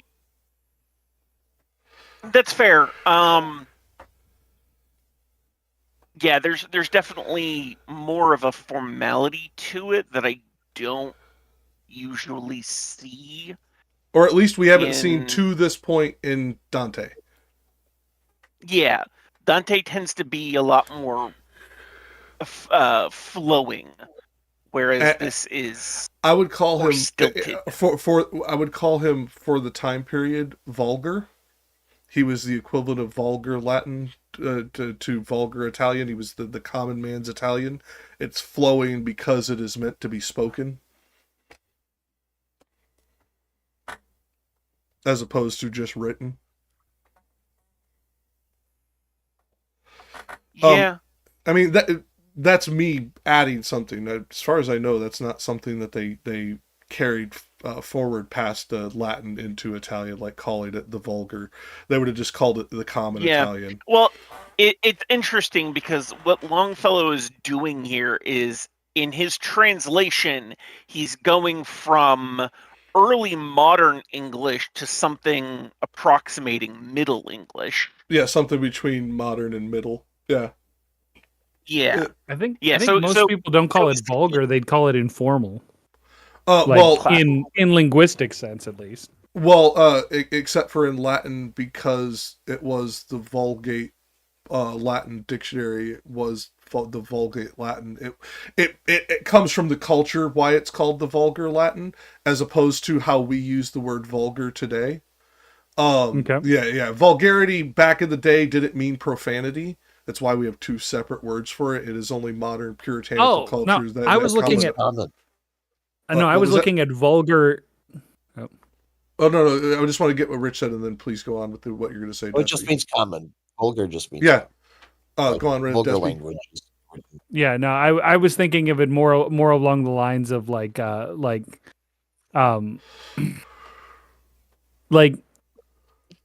the speak that kids use with like their own like friend group sort of thing, instead of like colloquialism. A common speak. Yeah, colloquialisms. Yeah, essentially. Yeah. That would make perfect sense as well. I just carried it over because ecclesiastical Latin and vulgar Latin are very different.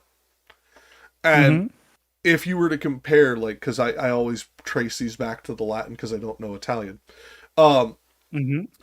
you will notice when it switches from the syntax of vulgar Latin to ecclesiastical Latin, which would be the difference between common speak and aristocracy speak, essentially, for Hmm. those of you who are more class oriented rather than history oriented on this.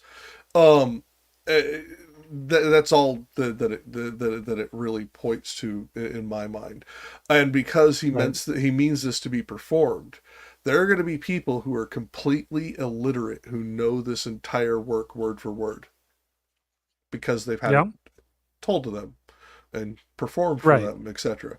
And I think that's why this comes out specifically.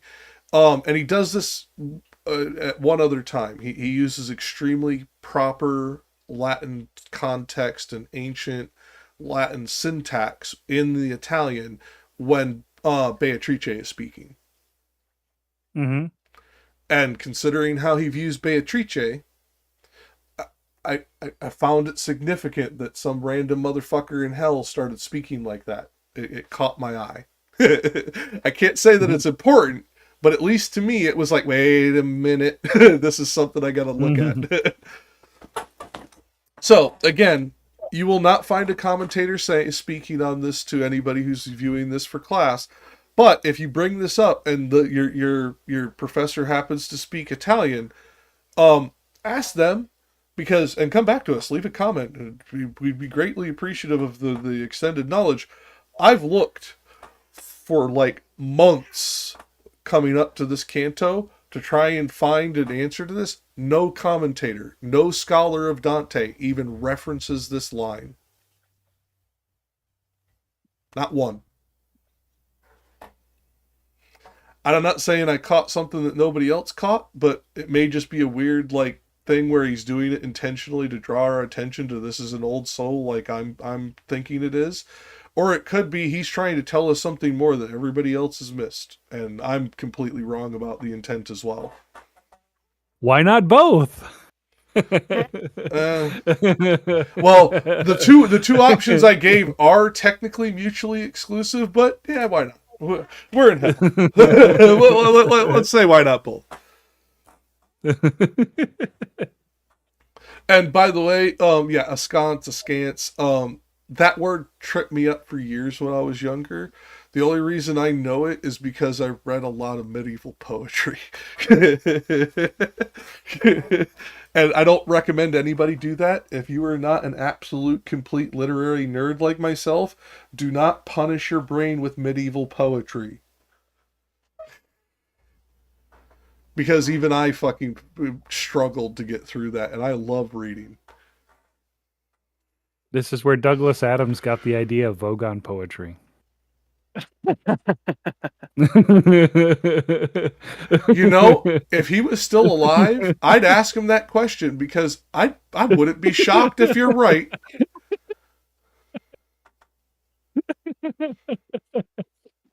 I mean, think about it. Like that would fit with the rest of like his like logical thought process when we extrapolate out how he explained the puddle parable. Hmm. That would fit perfectly. That he did that as like a social commentary. Yeah. I fucking hate you for putting that thought in my head, and now I can never get the answer because the motherfucker's dead. But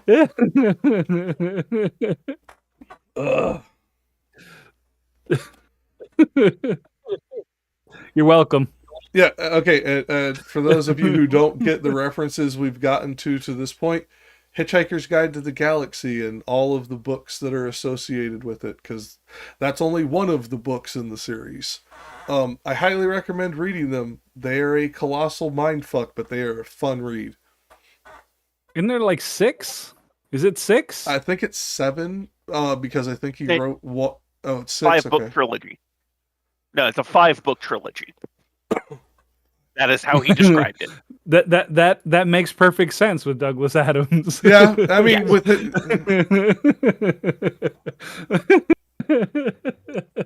Vogon poetry, if I recall, is like only the second worst form of torture.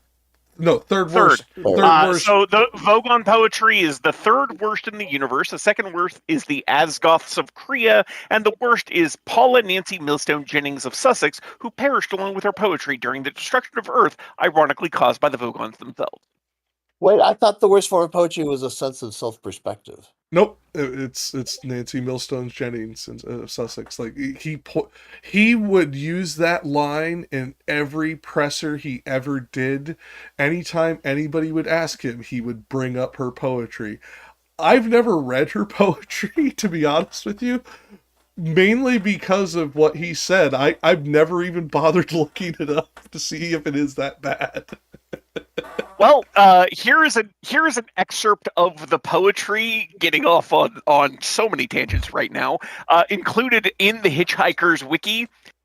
The dead swans lay in the stagnant pool. They lay, they rotted, they turned, around occasionally. Bits of flesh dropped off them from time to time and sank into the pool's mire. They also smelt a great deal.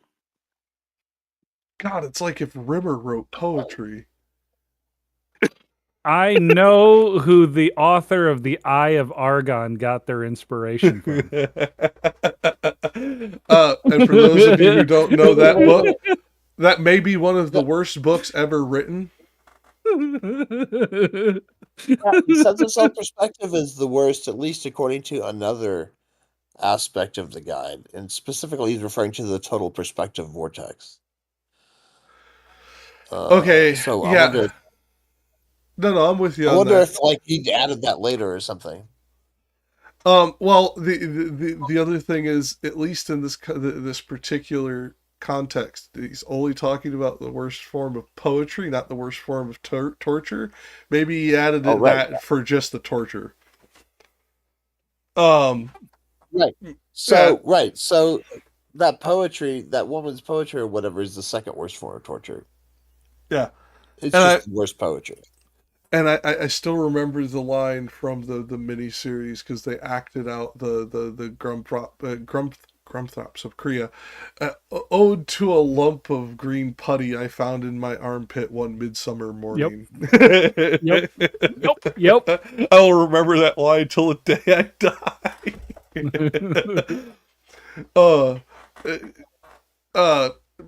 Before we get off this tangent, go watch the BBC miniseries before you watch the movie of Hitchhiker's Guide to the Galaxy. So much better, so much more like details from the book added, and you get to see a performance of oh god, what's the name of that band? Shit, Hazard something, I can't think of it. But it's the loudest rock band in the galaxy, where you have to listen to them from a neighboring planet inside a concrete bunker, because of how loud they make everything. I also recommend listening to the full cast audio book version, because it's fantastic. I cannot concur with that just because I haven't listened to it, but I'll take Yancom's word for it because that sounds fucking hilarious.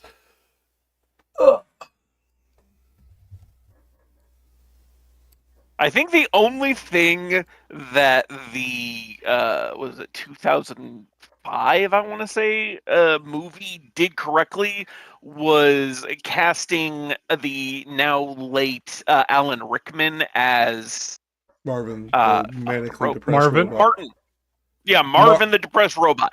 That was the only correct thing I think they did in that whole movie because incorrect. it was amazing. No, incorrect.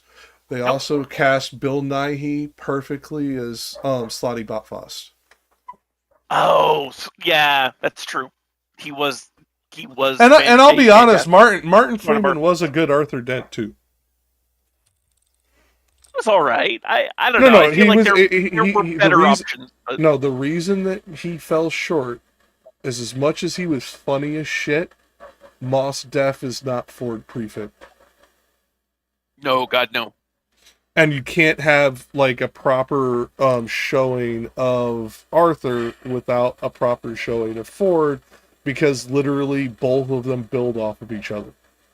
The whole fucking story. I feel like a much better Ford would have been someone like Don Cheadle. If we were sticking with him being African American, 100%. Personally, the person I think that they should have cast in that role at that time, was, and you're gonna laugh at this, Brad Pitt, because he had just got off of no, this is when he had just gotten off of doing like a lot of comedy movies, like Mr. and Mrs. Smith and things like that. He would have been absolutely perfect for trying to pull that off at that time. I mean, you're basically looking at a space hippie hitchhiker. So, yeah, actually, now I think about it, yeah, Brad Pitt could have pulled that off. Especially in the early 2000s when that's exactly what he was in real life. The only difference is he didn't have a fucking spaceship. Yeah. Yeah, I feel like that actually would have worked. Now I think about like the early to mid 2000s Brad Pitt and what he was doing. Yeah. I mean, he was Hollywood Jesus at that time, essentially. Tell me I'm wrong. Than him being No, you're not wrong. What's up, Rich? Better than him being Achilles. I actually liked him as Achilles. I just didn't like the overall rendition of the movie to the story. If that movie was not supposedly based on, the Iliad, I would have enjoyed that movie immensely more. I still like it. It's just they bastardized the source material too much. But I think he did okay as Achilles. Wouldn't have been my first choice, but he wasn't bad. I don't think it was the actor so much as like what they made him do. Like he was too much of a crybaby. He should have just been furious the whole time. But when was the last time you read the Iliad, Rich? Last year. I mean, Achilles, I do it every year with. I was about to say Achilles is pretty whiny. Like, just to be fair, like I love the character, but this comes from a time period where stoicism was not a virtue. Like men weeping, men he complains a lot because that's why he's so furious. But and he weeps and he shows like stoicism didn't come into that character like archetype until fucking centuries later. Like when you actually read the text of the Iliad, he weeps, he shows emotion, he shows not just rage, he shows impotent rage at times. Like this is a whiny character, very well written character. This isn't me going like, oh my god, he's garbage, but he's very whiny. He's just also very deadly. It's an odd combination. Yeah, Odysseus is an extremely expressive character. But like Achilles is spoiled, which is why he's whiny. Oh, you're talking about Achilles, not sorry, I thought you were talking about Odysseus. My mistake. No, Odysseus is just morose half the fucking time. I would say a lot of that has to probably do with the Hollywood writing more than anything. Yeah, like, no. But what I mean is just in the text he's also whiny. Like, so I don't think that was out of place. I just think there were better actors who could have done it. They literally chose Brad Pitt because he looked the part. That's it. If it hadn't have been that, they probably would have picked somebody else. One of the other A-listers who looked like Achilles, because it's not like we were fucking like hurting for him back then. It was pretty much like all of our A-list male actors in America looked somewhat like that. Late 90s, early 2000s, the fair-haired Wonder Boy was back. I mean, hell, think about it this way. Even Vincent D'Onofrio played the fair-haired Wonder Boy in Adventures in Babysitting. Yeah. And that's fucking now dude who plays Kingpin. Yeah. Just saying, like late 90s, early 2000s was a weird time for Hollywood. But back to the reading, off the tangent. It does seem an interesting juxtaposition to have this Tuscan speak in this way. So like the reason we got off on all these tangents is because the way that people will speak in an unusual way with the context of the story. This is one of those times where this seems out of place. It's not commented on by scholars, as if it should be obvious. Yet even like modern things, like I was searching Google Scholars through master's dissertations and doctoral thesis. You know, the stuff that normal people never fucking see, nobody mentions this. So it's almost like they just kind of skip over it, like they just kind of expect antiquated language and antiquated stories, and they skip over that this is even antiquated to this period.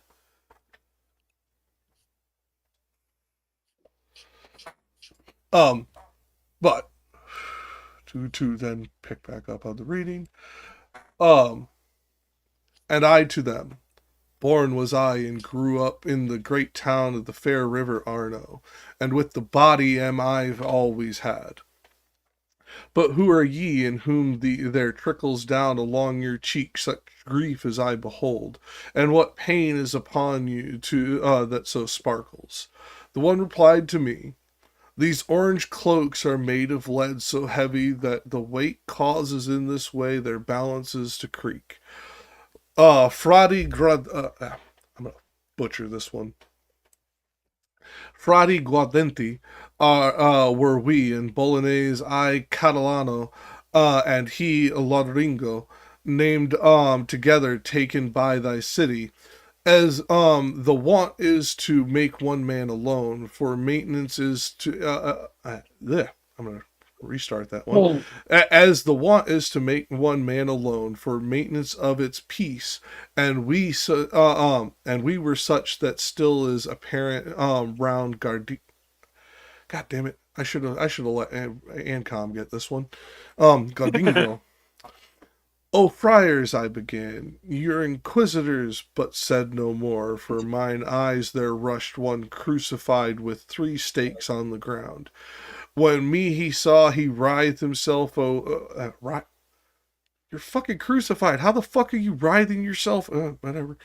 When he saw me, he writhed himself over, blowing into his beard with suppurations, and the friar Catalana, who noticed this, said to me, this transfixed one whom thou seest counseled the Pharisees that it was meet to put one man to torture for the people. Crosswise and naked as he... Sorry, it's worth noting, it doesn't say writhed himself over, it said writhed himself all over, as in he was wiggling a lot on his... I noticed it after I reread it. Okay, cool. But unfortunately, I had already made the expletive, so to just let it run while I was continuing the read. Crosswise and naked is he on the path, and thou perceivest that he needest must feel, whoever passes, first how much he weighs, and in like mode his father-in-law is punished within this mote, and others of the council, which for Jews was malignant seed. Okay, so I didn't butcher them too badly, although I stumbled over them horribly. And yes, I did notice that upon rereading it, but it's still, that's fucking just an odd way of phrasing it. Because of the simple fact he writhed himself all over. It implies like a non-possessive like action verb to a possessive it caught me off guard, and that's why I didn't notice it at first. It was just like, what? I just kind of skipped over the word in my head because it didn't make sense. It's almost like referring to himself in the third person while talking about a first person possessive action.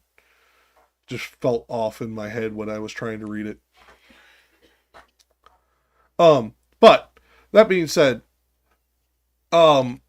this transfixed one, the counsel of the Pharisees, I did not bother looking into the commentary on this line because this could only be so many people.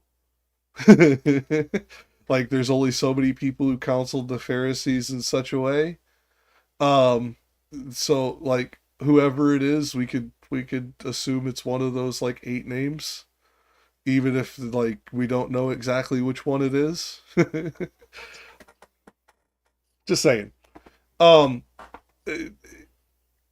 am kind of interested at how low he places this counselor.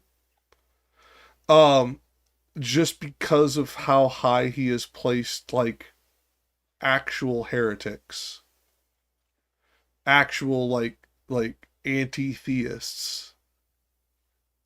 He is placed in like less punishing circles of hell. So I find this interesting. I don't find it out of place. Like I don't find. Go ahead.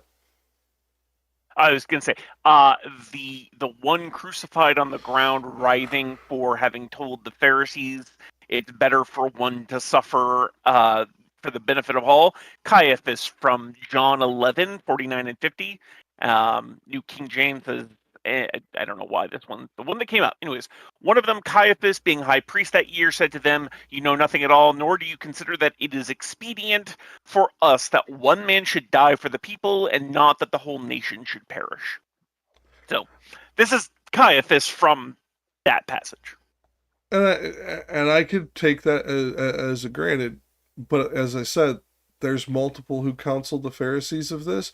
So even if the name is unknown to us and the commentators are making their own supposition on it, it can only be so many people. Is all I'm going to get at. Like it's one of 8 people out of the Bible that this could be. So like you could dig further into it if you want. Unless you're in a theology class, I doubt your professor's going to give a shit. Like honestly. I just brought it up in that way because let's be honest. Huh? Mine would have, but he was weird. But weren't you at a theological college? Not a it was a Catholic college. Yeah, but it was a English class. It was not a theology class. Well, yeah, but I have the sneaking suspicion, and I could be wrong, but I have the sneaking suspicion, at least a vast majority of professors who are going to teach at a Catholic university are at least somewhat interested in Catholic mythology, if not believers. just saying. Oh, yeah, sure. I don't have the stats on this, but I feel pretty good in that bet. Yeah, but my favorite professor at that college was, he was essentially an atheist, but we called him the noble pagan. And but he was also fascinated with. I mean, you know. Well, I mean, I was raised Catholic. Well, a combination of Catholic and Lutheran, but like I'm fascinated with it still. I'm a pagan now.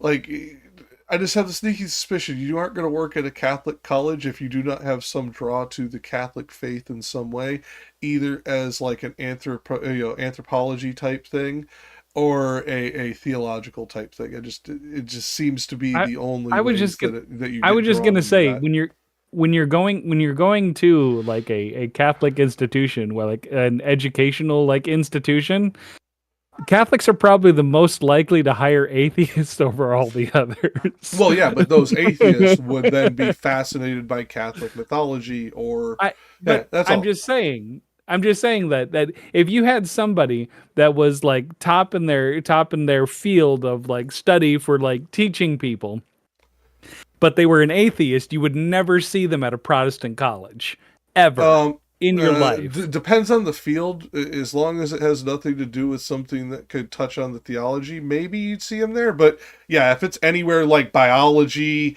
history, you're not getting them there. Agreed. Right, but what I'm saying is like in a Catholic university, you'd probably still find them. No, I'll completely agree with it. For those of you who don't understand why we're so fascinated by this, Despy is an educator, and I'm a former Catholic who has a big problem with religious education for downstream effects. But the Catholics are one of the few who try, and I do use that term very loosely, try to do it right by getting the best in the field, even if they're not theologically inclined. It doesn't always happen, but it is something that has actually come from papal decree. JP2 who actually pushed for this as like open like papal advocacy to the priesthood to hire professors like this within their university structures and things like this. Yeah, this is something that the Catholics try to do right. All the other shit that they do wrong probably outbalances it, but I'll give them credit where credit is due. Oh, come on. You knew that you couldn't bring that up without me at least having to add that last part. I know. I know. Well, it's just you know my reasoning behind it. We don't need to go off on that tangent because honestly, we may be talking to some Catholic college kids in the future with this pod, and they can come back for another day because I'm sure we'll get off onto it again. Right. That being said, the reason I don't want to say for sure, he doesn't name specifically, and every one of those 8 names in the Bible that counsel the Pharisees towards torture also have a named father-in-law that's still living in the Bible. So literally this could apply to any one of the 8. Mm-hmm. So, and I want to be fair to that because at least textually, technically all of them were Jews, so that also doesn't like distinguish one from the others. It's like I don't have any way of distinguishing one from any other except for what commentators have said, and they don't give textual relevance as to why they pick one name over the others. Like I don't have enough to base that on, and therefore I want to be honest about it. Yeah, no, that's fair. I just, I'm not able to find any other commentaries or other sources that mention anyone but Caiaphas and Anas. But I know the Bible, and that's why I'm saying I know it could be one of 8 names, and I don't know that the commentaries are right, because they give one scriptural text, but no connective text in here that distinguishes one from the 8. I would love to know what those other 8 names are. I'm not saying we need to go into it now, but I'll have to find them. I want to research them to see if they all actually fit, because just from because it's a reference given. Well, because all of them counsel torture of one man to alleviate suffering, because this was the norm of the time. Like it's why it's why when somebody prescribes something different, it is revolutionary, so to speak. That's why I'm saying because they all counsel have counseled that, not in and specific all 8 of them words. have named fathers-in-law. Well, have father-in-laws that are living, that they say are living, not named. When I say named, I mean named isn't that they're alive, so it's not like they would be distinguished by one having a dead father-in-law versus one having a living father-in-law. Well, I say named because they're named with their families, and the names aren't all given. Like, they don't name every child, they don't name every wife, so on and so forth. Yeah, but like all of these fathers-in-law are part of the Sanhedrin, the council mentioned. At least according to what I read, yes. Because again, this is secondary scholarship based on like what they base like the scriptures on, because not all of these scriptures are like intact and in whole within all of our documentation. Blah blah. There's a lot that goes into this. We're trying not to go too far into the theology. This is supposed to be about Dante. Dante is less theology, more literary, is because we will be here until noon on this one tangent. Yes, I was just wondering, like. I know, and we will. I will. And I will dig into it because it's. Because it's in my notes. I'll have to dig it for the actual way that it's said. But it's because they all counsel the same, and then one counsel's different. That's the point of the story in that particular portion. And that's why many today view it as allegory, because of the lack of archaeological evidence to support it. And therefore its allegorical meaning is more important than any specific personages or time period, because it's the story of the revolutionary idea that's important to the allegory. But again, we'll dig into that later because theology takes way longer than literature. Fair enough. And for those of you in the audience who end up watching this, if you're not a theology kid, don't dig into it. It is absolutely fucking slogging work. It is overwhelming. And if you do not have a theological implication towards the mythology or a fascination with the mythology, you will burn yourself out trying to research this shit. Go to scholars and read what they wrote. Take their thousands and thousands of hours of research for granted. Don't try to do it all yourself. No.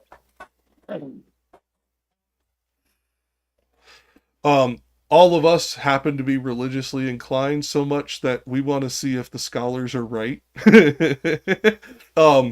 If you don't have that inclination, don't do it. Save yourself the headache. Oh. And that's not me saying don't think. It's just this is a lot of deep work that has been done for literally centuries. Don't reinvent the wheel. Like there is a lot that goes into like digging through like the specific languages, especially if you were not fluent in those languages, to like parse out where mistakes may be, where certain accent markers may be out of place and therefore indicate a revision, so on, so forth. Because you also then have to know history, linguistics, secondary literary textual references like Pliny the Elder, Pliny the Younger, Josephus, blah blah blah. As you could tell, even us who are inclined to it find it mind-numbing just to list all of it. So yeah, save yourself the trouble. Stick with Dante. He's less, I won't say less difficult, but at least he's more fun. And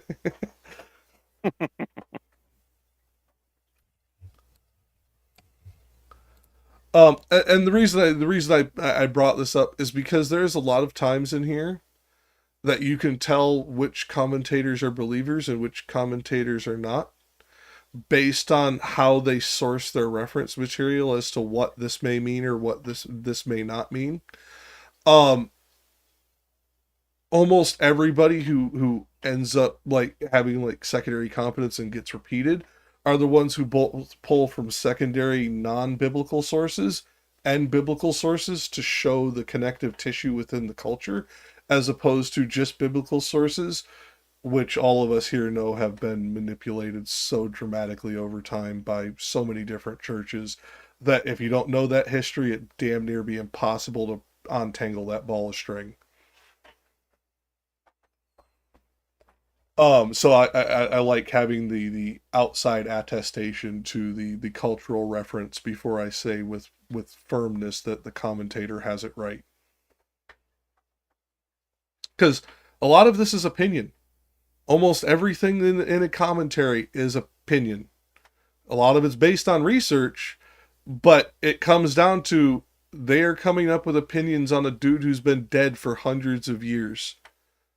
They've never talked to him. Never talked to anybody who fucking met him. Like, etc. So, like, a lot of this is opinion, and unfortunately, there are far too many scholars who are far too goddamn confident with far too little evidence. And that's not just in literature, that's in every field. We have this problem even in science, so... Like, don't make this out that I may be... maligning theology or literature. This is every field has this problem in scholarship, where there are people who will literally go, "Oh, I have a brilliant idea that nobody else has ever had. It must be right," and never do the work to prove it. Hell, some of them don't even do the work to support it, let alone prove it. Looking at you, Jordan. E-hacking. Yeah, well, that too. I was more talking about Yeah, well, yeah, P hacking's a whole different fucking subject. But I was talking about Jordan Peterson, who will make assertions about the Bible and about psychology that have no basis in evidence at all. Is contrary to every piece of evidence that we can find connected to the stories he talks about. Yet he will say it with such utter confidence that people buy it. Mm-hmm. So, ugh. So, Rich, is there anything you want to add to this section? Because, like, in all honesty, you're the only other, like, hardcore Catholic still that might have secondary input to add. I'm like, I'm the only one here who's never been in, like, part of the Catholic Church. Yeah, So technically, I'm still part of the Catholic Church, but well, yes. So is Rich, and Jack grew up in it. The point is that I'm the only one who has never been associated with the Catholic Church in any official way. well, any just official saying. way, but you live in one of the most Catholic influenced cities in the fucking country. Oh, I'm aware. I'm aware. I'm aware of the indirect and unofficial influences of Catholicism, but like we're talking You lot lived in about Baltimore? Gritty Boston. Boston. Okay. And Literally. Literally. No, Baltimore is probably the the most. most- Boston is one of the Oh, okay. most. Okay. I thought Boston was the most. Okay. Oh, Anyway, no. There's a Baltimore. reason. Go ahead. There's a reason why Maryland is called Maryland. Yeah.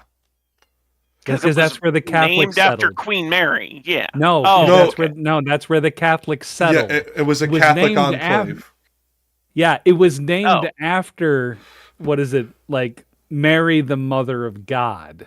Yeah, not Virgin Mary. I could have Yeah. sworn it was named after Queen Mary. No. That is because a lot of secular people later didn't like that it was named after the Virgin Mary and tried changing shit. Yeah. This is when I like to smack the atheists in the head, because don't do that. That makes you look stupid. Don't lie about history. Oh, actually, okay. Weirdly enough, I'm actually seeing that it was named in honor of Henrietta Marie of France, wife of King Charles I of England.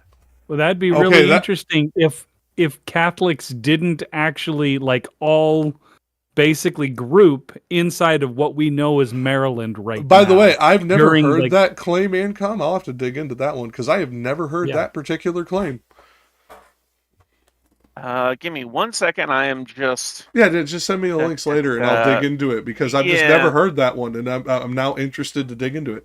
But yeah, no, it was a Catholic enclave. At one point in time, it was 97% Catholic. Yes.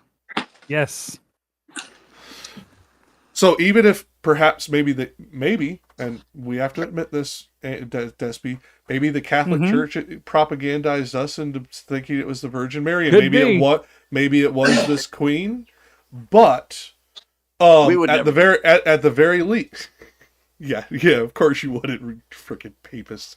But at the same time, we do know that due to demographics, at one point in time, it was over 90% Catholic, and that position held for decades. So at the very least, I'm inclined to be dubious until I look into this other claim that it's Catholic propaganda, just because that's a lot of damn Catholics in one spot for them not to be using Catholic imagery. So it was first established by England's Roman Catholic minority.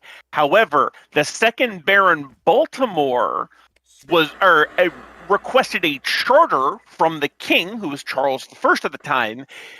Lord Baltimore initially proposed the name Crescentia, or the land of growth, but the king proposed Terra Mariae, Maryland, which concluded on and inserted in the bill. So he named it for his wife, literally, when the charter was made.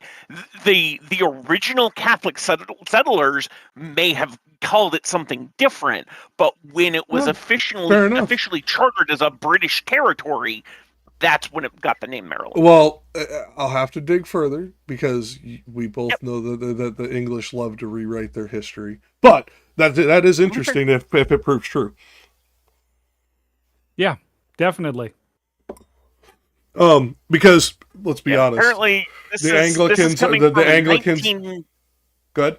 Sorry, this is coming from a 1929 book called "The History of Maryland Province and State" by Matthew Page Andrews. I'll send you the reference. Yeah. I'm not looking at it directly. I'm getting it from Wikipedia, so I will see if I can find the source of it myself.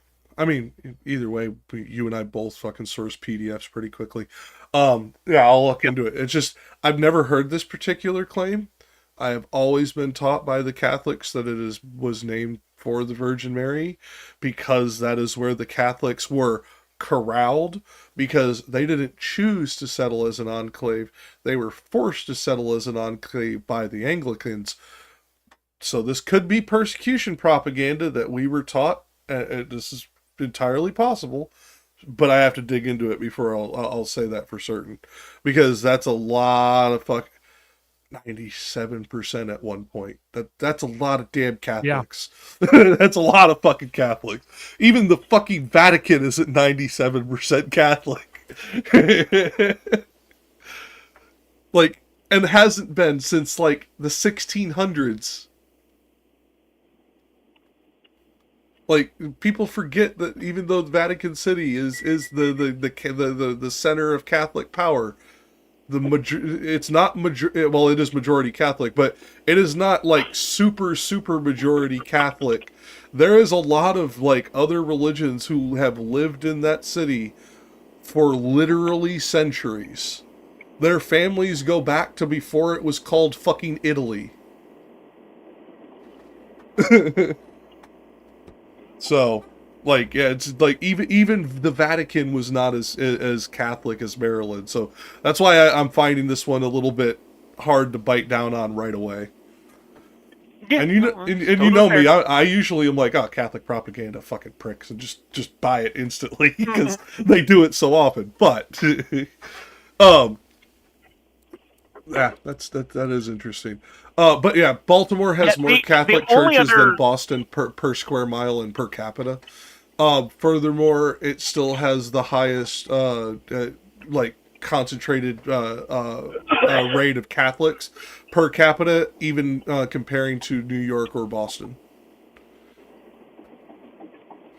Now, this could come from that 75% of people who are born in Maryland never leave their state.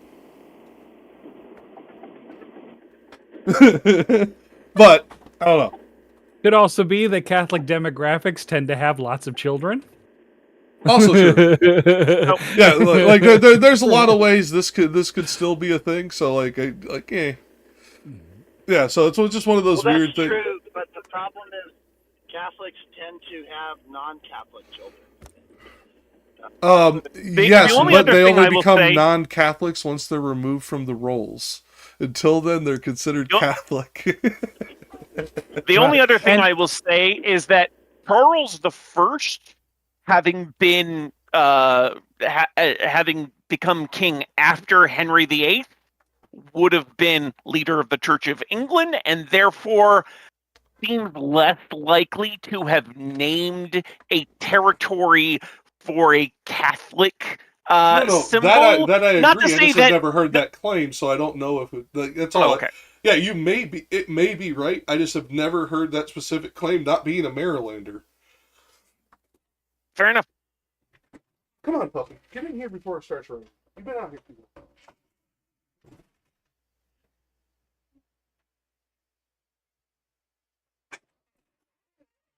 long. Come on, through those rain clouds. You better get in the house, pup. Come on, good girl. So, Ancom, if you would like to... Damn it, I really should have switched with you. Looking at the next part you're reading, like, it should have given you all the damn fucking Italian names. Oh well. uh, All right. What line am I starting from? and Just thereupon to I saw give me the line of the Virgilius. number. Yeah, and thereupon I saw Virgilius Okay. marvel, and then honestly, it looks. Yeah, I'll just Technically, go to you the could. end. Yeah, I was about to say. Technically, the logical stopping point is one tercet and one line before the end. Just finish it. Yeah, may as well. All right. And thereupon I saw Virgilius marvel o'er him who was extended on the cross so vilely in eternal banishment. Then he directed to the friar this voice: Be not displeased if granted thee to tell us if to the right hand any path slope down, by which we two may issue forth from here without constraining some of the black angels to come and extricate us from this deep. Then he made answer, Nearer than thou hopest there is a rock that forth from the great circle proceeds and crosses all the cruel valleys. Save that at this 'tis broken and does not bridge it, you will be able to mount up the ruin that sidelong slopes and at the bottom rises. The leader stood a while with head bowed down, then said, The business badly he recounted who grapples with his hook the sinners yonder. And the friar, Many of the devil's vices. Once heard I at Bologna, and among them that he's a liar and the father of lies. Thereat my leader with great strides went on, somewhat disturbed with anger in his looks. Whence from the heavy laden I departed, after the prince of his beloved feet. Okay, so going back to up to the beginning of this one, the directing to the friar, be not displeased if granted to thee. This area is the first time that I remember in this the Inferno, where he starts talking about like travel between the circles for the denizens of hell. As far as I know, none of them actually do travel between it, and I've read ahead, multiple times. I don't think there's one coming up unless I've missed some kind of reference. But it's almost like he's giving them false hope, and I think that's kind of cruel. just to be fair, in pass any slope down, like it's like you can pass, but he knows they never will, because he knows their contrapasso will keep them there, even though anybody can leave hell. I feel like maybe this is backwards, because it sounded to me like Virgil was asking for directions on where to and how to get to the next circle, and they're responding to him, there is this passage. And unless I misunderstood, he didn't sound like Virgil was saying, you too can also do that. Like, it sounded like they were just telling him, here's how you get to the next circle. Yeah, but how would they know that if they were not able to pass through it, or had not witnessed others pass through it? Something that You they can would not. you can see a you can see a path beyond a gate, even if you cannot cross the gate yourself. Yes, except for when all you And see also, is a like, hole the in a dead wall.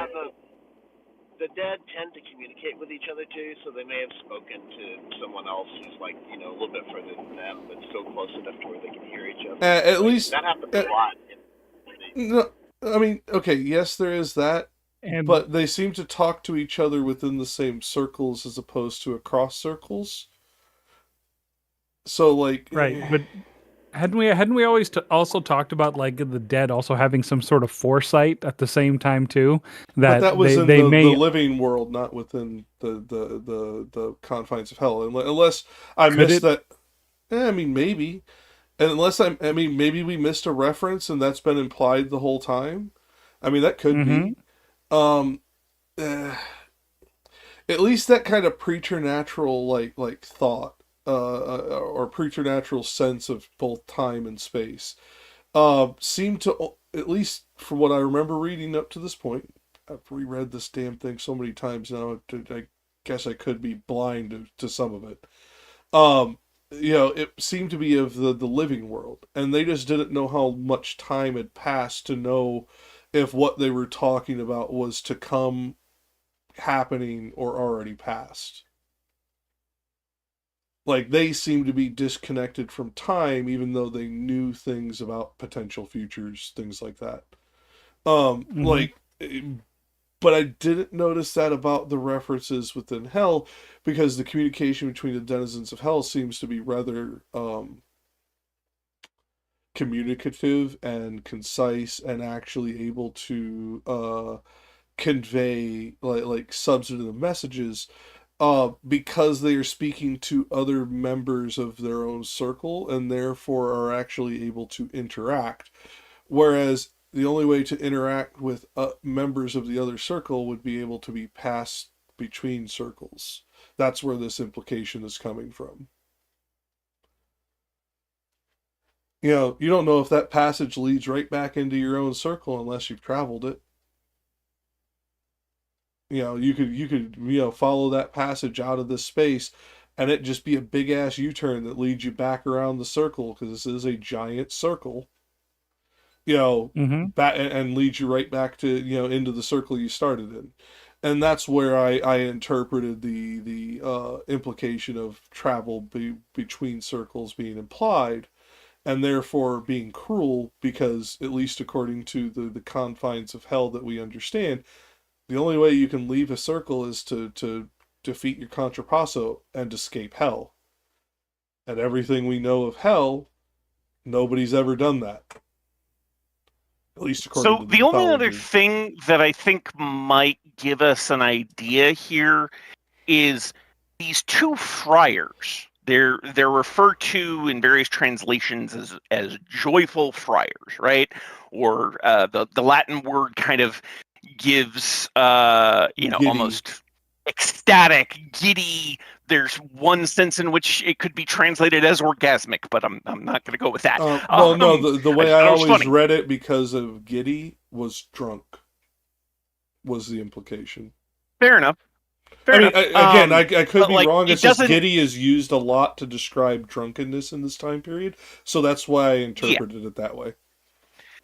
So the reason I bring this up is because it doesn't really tell us anything about them beyond this simple description, their name, and how they interact with our protagonists, which suggests to me that maybe they are not themselves native denizens. They are in some way from Purgatorio or Paradiso, and they are here other intercessory for some guides. other purpose.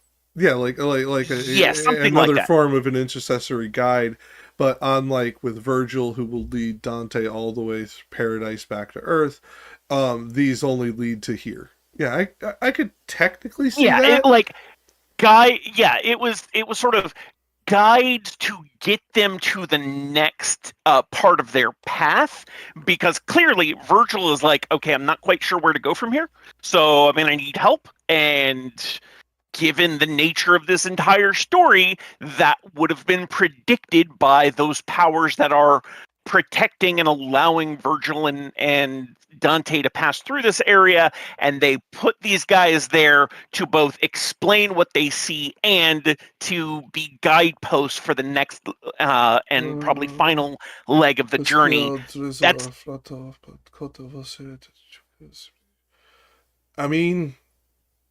Yeah, if you actually, again, going back to my Latin, look at the way they speak.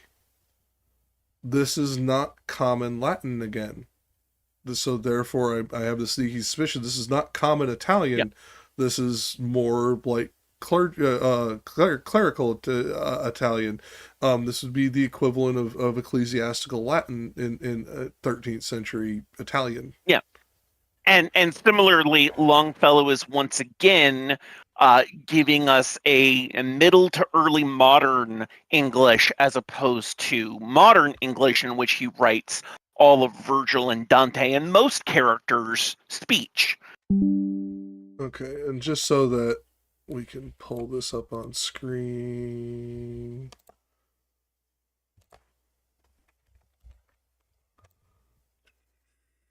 Okay, this is the section we're talking.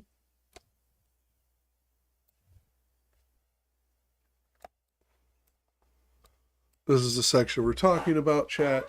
And okay, so like as we are looking at this, like when you compare like common and like much more formal or ecclesiastical like versions of Latin phraseology, you will get much more of the like first declination words. You will get far more connective, proper syntactical connective words. um and you see that here when the friars are speaking, they don't speak like a common man, they speak like a cleric. um and that could be an indicator of what Ancom is pointing to here, that they may not be actual denizens of hell. They may be kind of like Virgilius, and they are intercessory guides. But unlike Virgilius, who is leading along a path, these are a guide of only this singular path, of this singular connective bank between the two circle, or between this particular inner circle of the eighth circle and the next circle. um it's possible. I don't have enough to go on in here beyond that they do speak far more provincially than would otherwise be used here, and is used at earlier points in this canto alone. Yeah, maybe. um Rich, do you know if Musa, Sayers, or Chiardi mention it?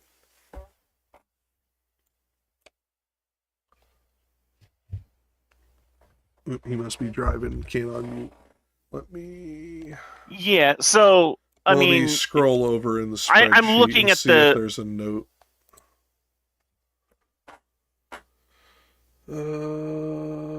I'm looking at the various notes here, but again, it's not really. I'm not seeing any of them that connect to what we're talking about, unfortunately. No, but it does seem that this, like, each of the Bolgias, each of the pits, is, it sounds like, supposed to have a bridge over it, an arching bridge of some sort that they would be able to cross over, and that kind of reminds me of passages in the last couple of cantos where they're talking about going over a bridge and seeing people below them. It seems like perhaps the bridge for this particular one was that broken. wasn't a bridge over. Those were levees through in the last couple of cantos. But you are right, in like earlier cantos there were bridges mentioned. In the last couple of cantos they were walking along levees and everybody was below them. So it was more like they were walking in rice fields of dead people. Like to give a like visual that a lot of people would be very easy to pick up on. Like that's essentially how this would look, as they were walking along the levees between the rice fields. Yeah, so hold on, Rich just unmuted. What's up, Rich? Oh yeah, I was in a coffee shop. My grinder's not working at work, so I had to stop and get coffee.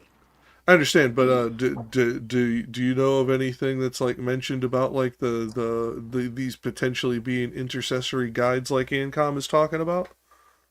No, I mean I've got the notes in the spreadsheet. If Ancom wants to look at those. Well, no, I did. I'm just not seeing anything that kind of covers what we're talking about. Well, one of the things that we can do is I can try and get because they do seem unusually unperturbed for damned souls. Well, but what I can try to do is I can try to get Eucharist on here, and he might have something. Like I can, I'll try and get Eucharist on for next week, and during the recap we can kind of go over this again. Because it is interesting, the because it's not even like, I know my ecclesiastical Latin. This isn't even 14th century like ecclesiastical Latin. like this is a very specific form of Italian, because like some of these words don't line up correctly to the ecclesiastical Latin, and the accent marks aren't there. Like you may be right on this, Tom. That's kind of wild. I wonder why I didn't notice that. I guess maybe because I just kind of like didn't like think of it as weird that a friar would speak in like more proper Latin style.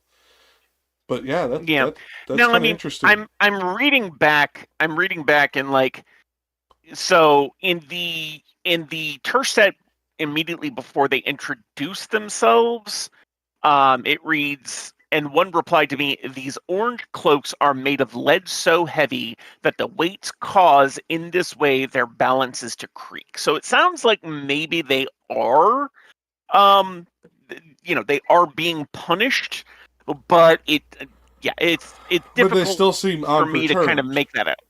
Well, yeah, but they Yeah, still seem and rather and he, unperturbed, which is weird. Because, yeah, I'm wearing a heavy fucking and like, cloak and it creaks. Okay.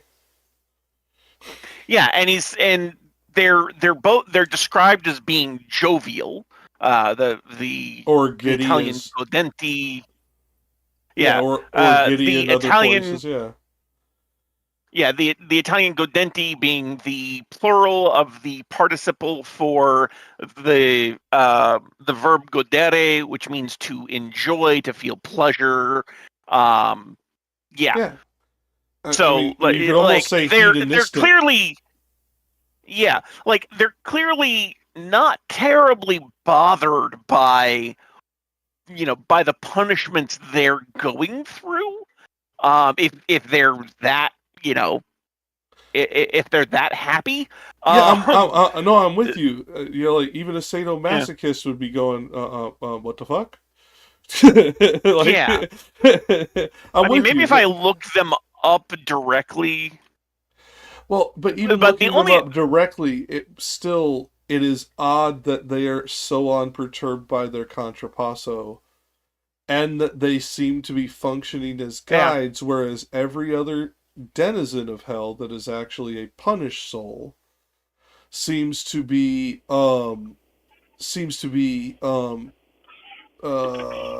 adversive to their progress through the circles. Well, they seem keep to in be mind where they are, right? Because this is in an area for the deceivers, right, or the fraudulent. They could be fraudulently giving off the appearance that they're not suffering. I mean, possibly, but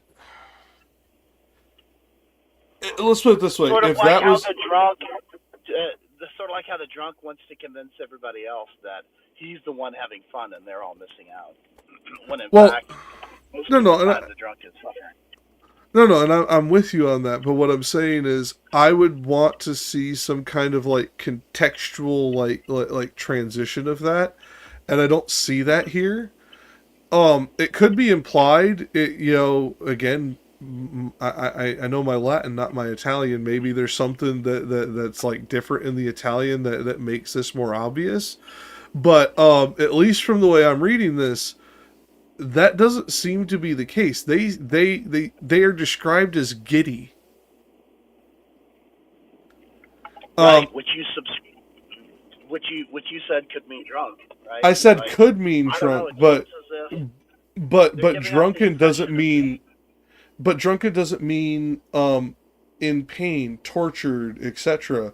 It could mean, and this wouldn't be one Could of it the be circles. Intoxicated? Like not necessarily drunk, but just intoxicated in general? I mean, possibly, except for they had a word for that. So because this is describing behavior, not state of inebriation. But maybe he's trying to allude to it because it's poetry. They're it could be as though they are not experiencing a contrapasso, but that's their contrapasso. I mean, no, you could be right. I'm just saying, like, it's just, yeah, no, it could be. But again, if it was that, I would expect it to be commented on. No, and this is why I'm giving that credence. But I'd also expect that somebody would comment on that as well, and I'm not seeing that in your notes either. Right. So, I don't know. Like, But that's if just... it were, it seems to me that if it were something more, like something more extraordinary, like blameless souls in hell, for instance, that would be far more worth commenting on. Well, maybe not just blameless, but guides could be, think about it. Virgil can only go so far because he is a damned soul. These could be the Right. equivalent of not damned souls, but limboed souls as guides. Sort of, but they're not in limbo, right? Like they're Except, towards the bottom. no, I was using it as an example just to, I mean, obviously there'd be more nuance in that, but that kind of like, they're a little bit further in than Virgil is, or a little bit less far than Virgil is, so that they can only guide to a point. You know what I mean? That's what I was getting at. It wasn't necessarily meaning they were from purgatory, just to kind of give the example. It could be that Ancom is right. It could be that you're right. I just don't see contextual relevance to either that would point to the other being false. You know what I mean? So these are people who wore the robes of holiness, but apparently acted in their own self-interest. Well, but apparently wore but also apparently wore the particular robes of holiness in the style of Cologne that were the heavy embroidered gold monstrosities that we know today. Yeah, I once talked to a Franciscan priest who commented on the fact that a lot of Franciscan monks like to wear, what are those, like really expensive sandals? Birkenstocks. Okay. And I looked around and I was like, fuck, you're right, they're all wearing Birkenstocks. I mean, okay, and this is not an overall condemnation of the church, although I have plenty of them. This is a condemnation of European elitism. Well, no, but that's where I was going to a point. This is a symptom of European elitism.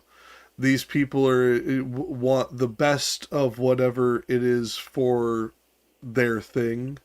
So if it's sandals, yeah, Birkenstocks make sense. But God, I didn't even know that. That's fucking wild. Or at least, let's put it that way. If I did know it, I fucking forgot it. Well, it reminds me of, like, I once asked a monk, another monk I know, like, why so many monks and priests smoke so heavily? And he's like, well, there's so many things we can't do. Like, so many, like, sins we can't indulge in. He said, this is one that's allowed to us, and so we all smoke. Yeah. I mean, I'm sure that's one of the only vices that they indulge in as a regular. Yeah. I'm sure. It's not that you and I haven't known our fair share of rectory inhabitants that indulge in the communion wine after service rather heavily, or go out and gamble and then go to confession on Friday. I mean, I remember back when I was a kid, like, there was a particular priest who was in the chapel at all times, just so that somebody could come in the middle of the night and confess on Fridays. Right. Because they knew somebody would be coming back from Windsor and coming back from gambling and have to confess. And you have no idea how many particular priests I saw confessing during this time period when we'd go for midnight mass and shit like that. Now, Yep. Anecdotal, but I also know that, like, and you know this too, there's very few outside of the monks in the priesthood who actually even remotely close live up to the ideals the priesthood espouse. they are almost as Right. worldly as any of their parishioners, most of the time. And that's been true. Yeah, actually, monks for a always point that out. Like when people try to like say, there's a difference between us or whatever. They're like, no, I really am like as worldly. I can, it's just the certain things I'm not allowed to do. But beyond that, yeah, the things I'm allowed to do, I do. Yeah, and like it's not even all monks. It's usually the Benedictine, the Dominicans, and the Franciscans. Sometimes the Cistercians, and occasionally the Sisters of Carmela, that are like this. Like not even all of the internal like structures are created equal in this way. And for the non-Catholics, that's the brown robe nuns, the brown robe priests, the priests with the extremely high collars and the white frock underneath, and the priests that always wear the belly chain. Because you're not going to get anything outside of the visuals. That's the best I can give you.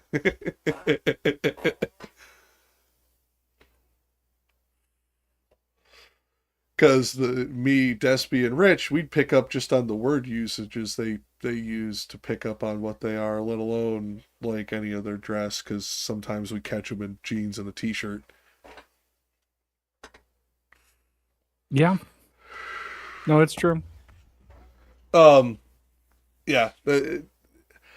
There's a lot of people within the Catholic Church that I still have respect for as far as the behaviors that they exhibit. The fact that they actually try to live up to their ideals. I just have no respect for the fucking church anymore. They've failed to live up to their fucking burden for a very, very long time, and even with the best pope in living memory in seat today, they're still not doing it.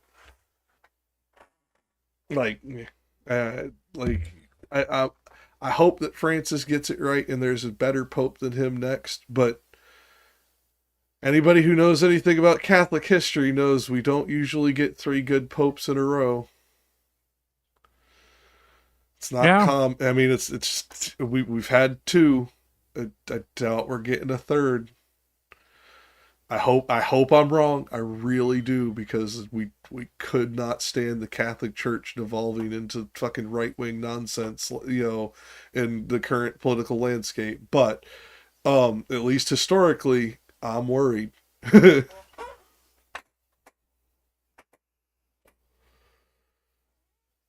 I'm surprised that didn't get Rich to on mute, because he's so confident that Francis has this in the bag.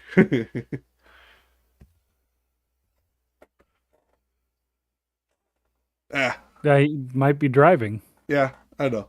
That's why I had to give him a second before I had to give him a chance to stop at the stoplight or pull over and yell at us. But on that note, because we're probably about to go off into tangents that do not connect to Dante anymore, until next week. Yep, take care.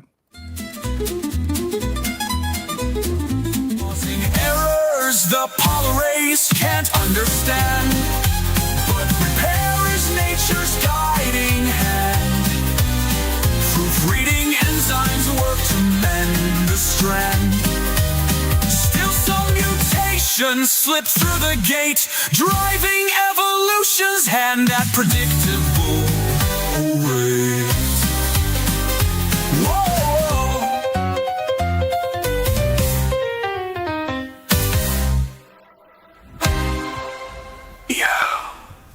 If you go that, oh, do that. Oh, don't got notice to. A notice to. Oh, notice to!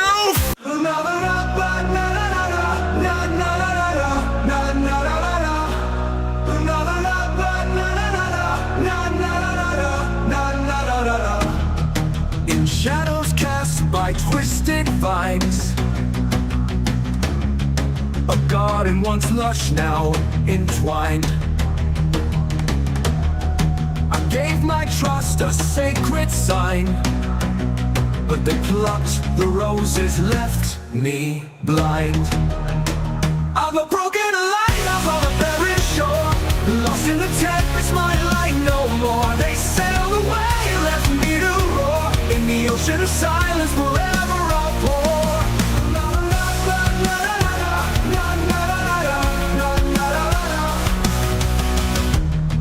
A puppet on a marionette string. They danced me, made my heart sing.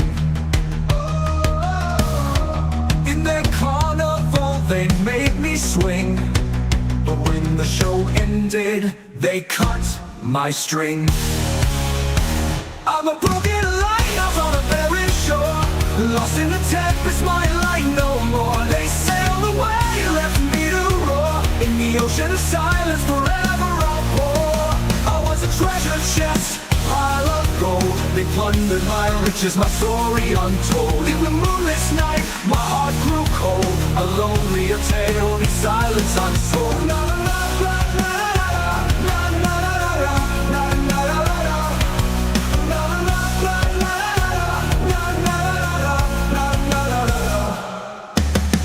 They took my dreams and spun them like thread, weaving tapestries where I bled. But when the loom stopped, they left me for dead. In the silken bolt of loneliness I tread. I'm a broken lighthouse on a barren shore, lost in the tempest, my light no more. They sailed away, left me to roar in the ocean of silence, forever I'll pour. Now I stand, a sentinel of despair, in solitude's kingdom I'm there. They took my trust, my heart laid bare. In the symphony of silence I'll find solace there.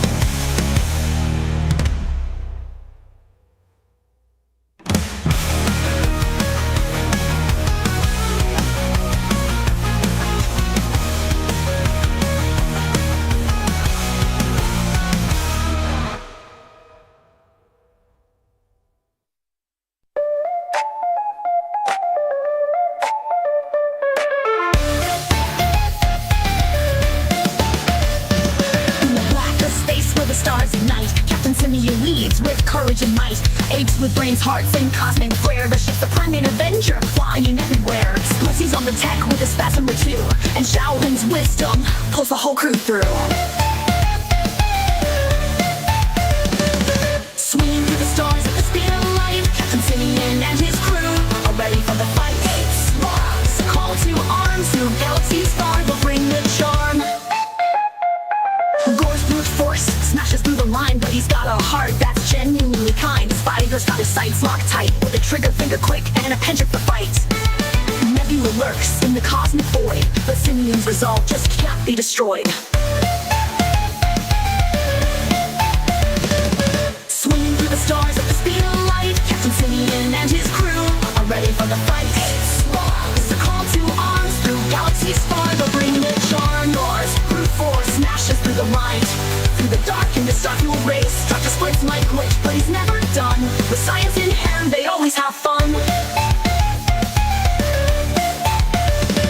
From nebulous traps to races to schemes, the space monkeys rise and shatter their dreams. Swinging through the stars at the speed of light, Captain Simeon and his crew are ready for the fight.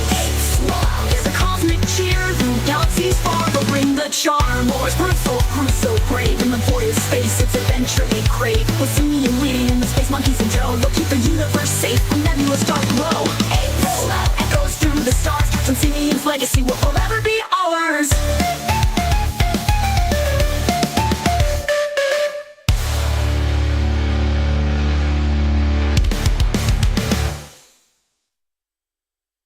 Yo, fuck the noise, let the city lights flash where the streets hit hard and we're kicking our ass.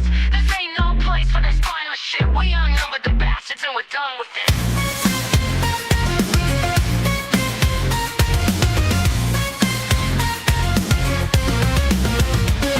Yo, fuck the noise, let the city lights flash when the streets hit hard and we're kicking their ass. This ain't no place for the spineless shit. We outnumber the bastards and we're done with it. The city's alive with that revolution. File of an ignorant fucks, hang on to the choir. Bring your open mind, let's burn the night. We'll tear down their walls while we rise to new heights. Stand alone now, we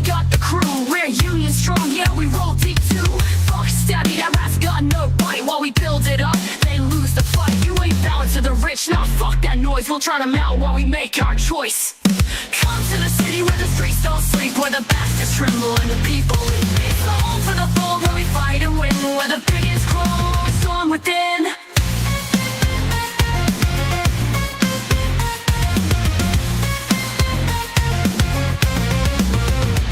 This ain't just a city, it's class warfare incarnate. Every street corner scream, fuck the estate. No room for the sniveling bullshit lies. We'll grind them down, make them fry in their ties. We're laying bricks with grit and spit. Each block screams, you ain't stopping this shit.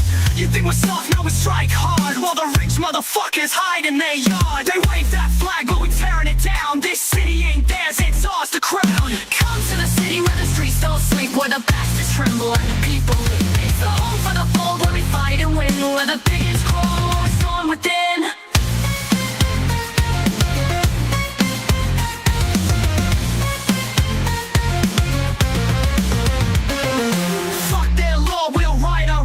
Stepping on us, now we're taking the throne. They'll bleed in the tower, shit that pants and fear, while we take the city back, time's drawing near. Solidarity ain't just a buzzword, it's a goddamn life. When you're cutting through the system with a fucking knife. They got the rats, but we got the battalion. Class warfare's here, we'll take the stallion. While we hide behind gates, tricking off their wealth, we'll tear through the ranks. Fuck their health, you think Stabby's the worst? Nah, he's a clown. We're the ones making them shit themselves down. The city breeds revolution, cuts like you don't last, get in the way and you'll be blown to the pop. Come to the city where the streets don't sleep, where the bastards tremble and the people leap. It's the home for the bold, where we fight and win, where the biggest grow, storm within.